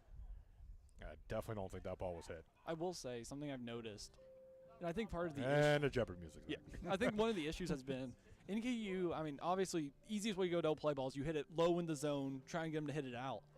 Really, part of the issue is we've been trying to go low to zone, get that double play, and they've just been calling it balls the whole time. They're not giving us strikes at the bottom of the strike zone whatsoever. That is very true. A very good point. However, I mean, the opposing manager is arguing, trying to figure out what in the world just happened. Yeah, Brian Nelson trying to figure out if it was foul ball, if not foul ball. I think he's going to try to challenge it again. So I don't. That's one thing I want to look up. What are you able to challenge and what are you not able to challenge? At least whatever the ump decides. I mean, challenging a foul ball is a very interesting situation. Yeah, for sure. It does look like as the third base umpire comes in. And so does the first base. We're going to get a time. Umpires are now going to meet. Third base umpire, first base umpire get around the home plate. Little stern talking to, figure out, hey, did you see this? Did you see this? He did call it strike 3, so that is important to know. The call on the field is currently strike 3. Yeah. And I think, I mean, another thing that you have to I'm going to tell you now, if they reverse this, Dizzy's getting tossed. I'm calling it now. Oh, yeah, no, Dizzy's going to throw a bat at somebody. And I would not blame him for it. No, I don't. So this is what we're waiting to see. Yeah, They're and I mean, still talking it out. Yeah, I'll be curious to see here. I mean, are they not going to actually go to the video booth? Because, I mean, they've been talking here for about 2-3 minutes now just with each other. I don't know why they're not. I just don't know if you can review a foul ball. That's the question. Yeah, but also, so I mean, they have to talk about it, and it looks like they're going to walk over. Calling him out. That is a big strikeout. Third place umpire explaining to Brian Nelson what exactly happened as the dunce sound plays through Bill Aker's baseball complex. Should mention Bill Aker's wife threw out the first pitch today. Got a nice little cheer as we were waiting for the game to start. Yep. And also, she kind of threw a strike too. Yeah, no, it was a beautiful pitch. And also, I mean, I don't know if we mentioned, it was also Alumni Day here at NKU, so you have a bunch of former players coming out today to celebrate. And we got another dog. We got 2 dogs now. Wait, what did you say? There's a Goldie chilling over there. Oh, yeah, Oakland. I noticed him earlier. I will always find dogs. Do you have a dog? No, I do not. Dang, I was going to say, if you have, we need to bring him out for one of these games. We're debating getting one, but nice. Right now, you got 3 little kids running around. That's enough. Fair enough. As Bobby Bartlett settles in, takes that deep breath. Ball on the outside, 1-0. You got nowhere to put him, Bobby. Got to throw the strikes. Yep. 9-6 ball game after Oakland has put a 5 spot yep. on NKU. And you have to think, if you're Oakland, you're coming up to that bat, you're kind of peed off after what happened last time. Deep breath. There's a strike. I'm telling you, man, that looks very similar to the ones he's been calling balls. Maybe a little bit higher, but it is close. Again, 9-6 ball game, 1-1 runners not to be able to go anywhere. Bartlett stretch, deep breath. Woo, just low. Yeah, I mean, that low pitch, really don't fully understand why we keep on going back to it, but. Especially in this situation, you're just trying to get it out. The infield's exactly. playing normal depth. Outfield isn't really backed up deep either. You're just looking to get in out. Yep. But want to give the hitter nothing to hit as that is ball 3. And now he's got to come to the hitter. Here, you hate to say, I think you just have to go fastball. You don't, anything off speed, just try and get something into the zone. Bobby steps back on. 3-1 count. 2 outs. Deep breath. And that ball is fouled up and might be out of play, unfortunately. So we will have a full count. 2 outs. Top of the 9, 3-run ball game. The runners are going to be off. Yep. And see, that's the scary thing now. If any contact, obviously, they're going to be running at the pitch. Easily could become a 12-6 ball game with a hit now. This is to remind you, Brandon Nye leads the Horizon League in doubles. So he knows how to find the gaps out in the outfield, and he's got some speed. There's speeds on the base path as the top of the lineup is done some of this damage. 9-6 ball game. Big pitch right here by Bobby Bartlett. Settles. Bounces. Stretch. And that ball is up in the air. Left fielder coming in. Catch it. There we go. Got it. All right. So damage has been done. Oakland has put a 5 spot in the 9th to take a 9-6 lead to go into the bottom. However, the Norse have a chance to tie it or take the lead. We'll be right back with you. Thanks to the Northerner.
And we're back in the bottom of the 9 as a tough 5-run inning brought us to this one. However, heart of the lineup coming up for NKU. Looks like Oakland has a new pitcher going. Who we got? Yeah, so Ethan Glassman is coming into the game for Oakland. Pitching to a 9.74 ERA on the season. He's not saved a game, which technically this is a save situation, would be his first he's able to get, as that's taken for a ball 1-1 count. The big stat, though, I think for this is in 32 innings pitched, he's given up 8 home runs. All I hear is walk-off grand slam, Jake Pollock. That is what I hear. As that is hit hard and foul directly towards us. Thank the Lord for the net. Though I still think the dog would save us. For sure. Another thing to look at, this guy has 22 walks in 32 innings. Really, I mean, a lot of walks, give us up homers. Probably a 3-2-1 inning for NKU. Or 1-2-3, my apologies. As he strikes out Logan Davenport to get the first one. Yeah, and I mean, he does have 32 strikeouts at 32 innings, so it does kind of expect he is a high strikeout guy. Now coming up to the plate is Gabe Miranda, who's kind of been slumping a little bit in this series. Was 1 for 3 yesterday, 3 for 15 in the series before coming to NKU with 7 strikeouts. Takes that ball. Again, if you're just joining us, it is a 9-6 ball game in the bottom of the 9th. 1 out. That's strike. taken. Got to get the bat off the shoulders. Got to find a way to get on base or drop a bomb, as the outfielders are playing extremely deep. Yep. Nothing is going over any of their heads. No. The only way you're hitting something over their head is if it goes out of the park. Typical prevent double defense. So that's ball inside. Miranda, again, as mentioned, was 1 for 3 coming in today with a walk and a K.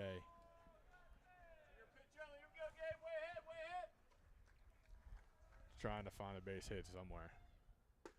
As he takes that one, bat stays on the shoulder, count goes to 2-2. Turns to the dugout if he said, that's my bad. Huge shift, leaving wide open that left field line. Yeah, for sure. I mean, if you're Miranda, you're staring straight down at that line, trying to. As he takes ball 3, 3-2 count. Good eye.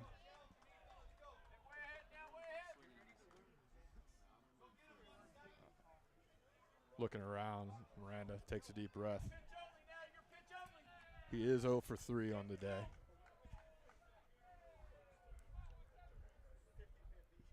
And the pitch. As he takes ball 4, which looked like strike 3 to That me. is a very deadly take right there. Now coming up to the plate is, as the man we've been calling all series, the Oakland Killer, coming into it with 7 for 12, 8 ribbies, 2 home runs. Yesterday he went 1 for 4 with a ribby. And in this one he's currently sitting at 0 for 2, but has an RBI. Interim head coach Brian Nelson walks out there to talk to the pitcher, maybe to calm him down a little bit. You know, some nerves might be occurring from a situation of that he thought was strike 3, and just telling him, hey, settle down, don't make a bad pitch here. Yeah, I mean, right now, again, 9-6, bottom of the 9th, 1 out. NKU has a runner on first, though. I mean, again, you look back at that top of the 9th, pretty much everything that I feel like could go wrong for the Norse all kind of happened at once, and it led to where we are now, giving up 5 runs. Really, they didn't even make Oakland swing the bat all that much. It was a lot of walks, just not great baseball being played. And that's going to happen, though, with a young team, and also just a team that is coming off an experience as the pitch is ready. And that is hit hard and foul off the batter's leg for strike 1. Count goes to 0-1. I will say Josh Williams fouling that off himself and not even making a face. Just He's motivated. The man hits bombs. It's what he does. He's 3rd in the Horizon League in home runs. He's got 2 grand slams on the year. He's got the pop. It's just, can he do it as he takes strike 2, and the count now moves to 0-2. Yeah, I mean, right here, the last thing you want to do is strike out looking. You've got to get that bat off your shoulder if it's anywhere near a hittable pitch. Looks down at his wrist. Tries to settle back in. Deep breath. Ball on the outside. way outside. 1-2, 1 out. Tying run on deck. So if Josh Williams can find a way on base, it is a possibility that Pollock can be a hero from the plate. Yeah, I mean, he saved the game yesterday. Would love to see him do it again.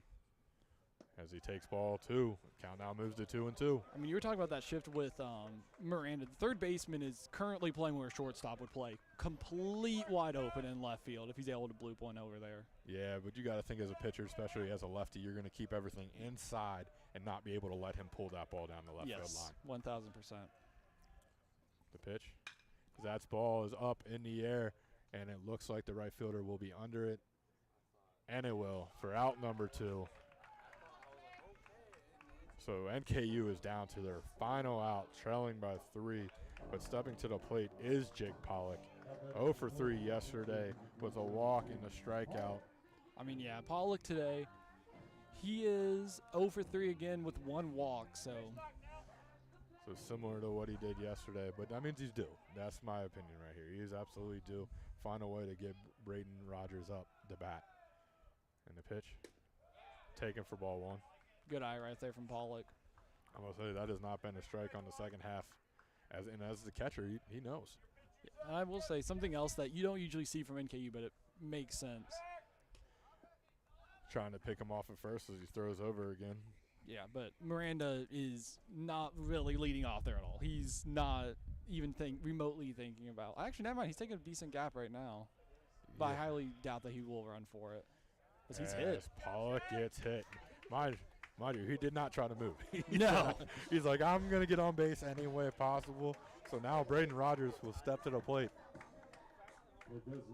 Braden Rogers, 3 home runs on the season, 19 RBIs. Would love to see that number go up by a few.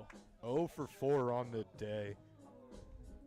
0 for 1 in the series. Walked 3 times yesterday, so he's still seen the ball well. Yes. He has absolutely seen the ball well, and if he can find a way to see the ball as they are making – time's called. He's stretching out a little bit after taking one, which is totally understandable. You take as long as you need to over there. I mean, I will say it's kind of interesting. Maybe put in somebody else for Pollock. Maybe put in a slightly faster guy.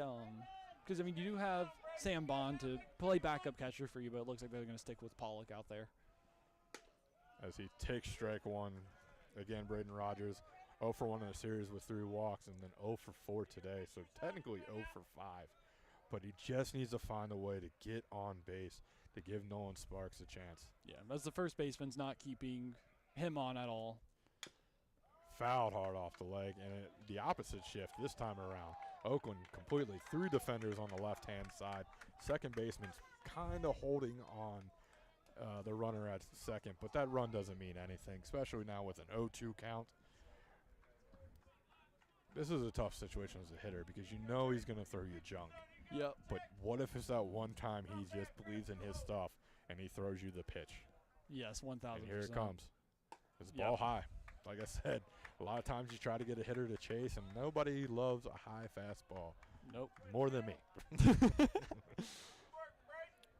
Braden now trying to settle in. 1-2 count. Just find a way on base. One way, somehow. Tying run. As he takes ball 2. 2-2 count with 2 outs. You have to have that balance of you need to swing because obviously final out, but you also need to have that eye and not waste your final swing. Settle backs in. Not even looking at the runners, just concentrating. Nep steps back, looks at second base, and he throws it hard just as a reaction. Hey, that hits me in the face, all right? Yeah, I was going to say, that ball came directly into the, into the net where Josh's head would be. Or Miles. I would have definitely thrown Miles in front of him. It's all right, Miles. Another almost high got fastball. him to chase. 3-2 count. As I mentioned, Braden Rogers has walked 3 times last game. So he has got a very, very good eye. Yes. And if he can find a way on, Nolan Sparks is waiting, as it does look like Oakland's got a player down there warming up as well to make a pitching change. This is big. 3-2, 2 outs. Pitches on, runners are on, and foul off to catcher, which now we're going to get the non-friendly. You know what? I'm just going to take it. Oh, no. The catcher's just like, nah, I'm good. So pitcher now regathering himself. Looks down at his wrist. Settles in, looking for his first save of the year as he hits. And it is through a diving shortstop. Around Miranda is going to score. The tying run will now be on first base. 2-out rally possibly building here for the Norse. We got 9-7. Nolan Sparks coming to bat.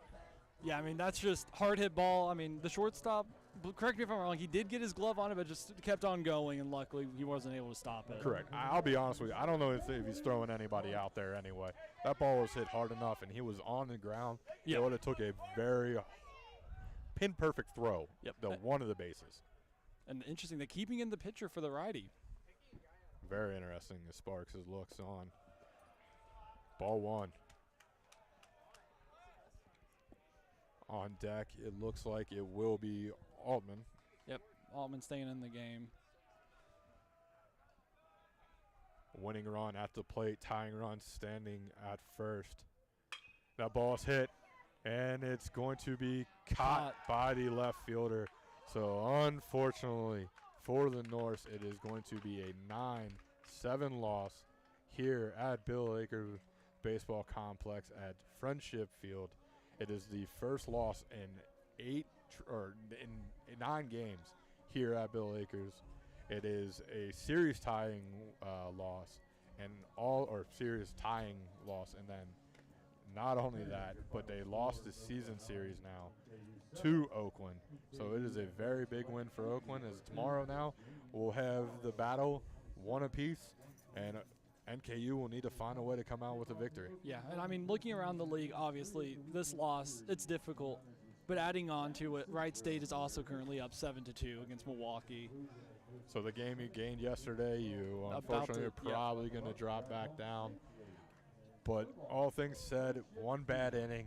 Besides that, the Norse looked good. They battled hard. They put up 3 runs in the last 3 innings. Most of the time you win those games. Yes. But sometimes the baseball gods giveth and baseball gods taketh. Yeah, exactly. And I mean, really, if you can point to one thing, I think it's just lack of control in that 9th inning. I mean, lots of walks. Again, we walked home, I believe, 1, but kept on getting the bases loaded. Just not the best, but it happens. Well, as we mentioned, we'll be back here tomorrow for another one, as it will be a series tying battle between the Oakland Golden Grizzlies and the NKU Norse. But nothing else from you, Jameson? I've got nothing else here to say. Nothing from me. We got a 9-7 ball game. Norse fall after giving up 5 in the 9th. Thank you for listening. Thank you to the Northerner for giving us this opportunity. And be sure to join us tomorrow for the call. Have a good night.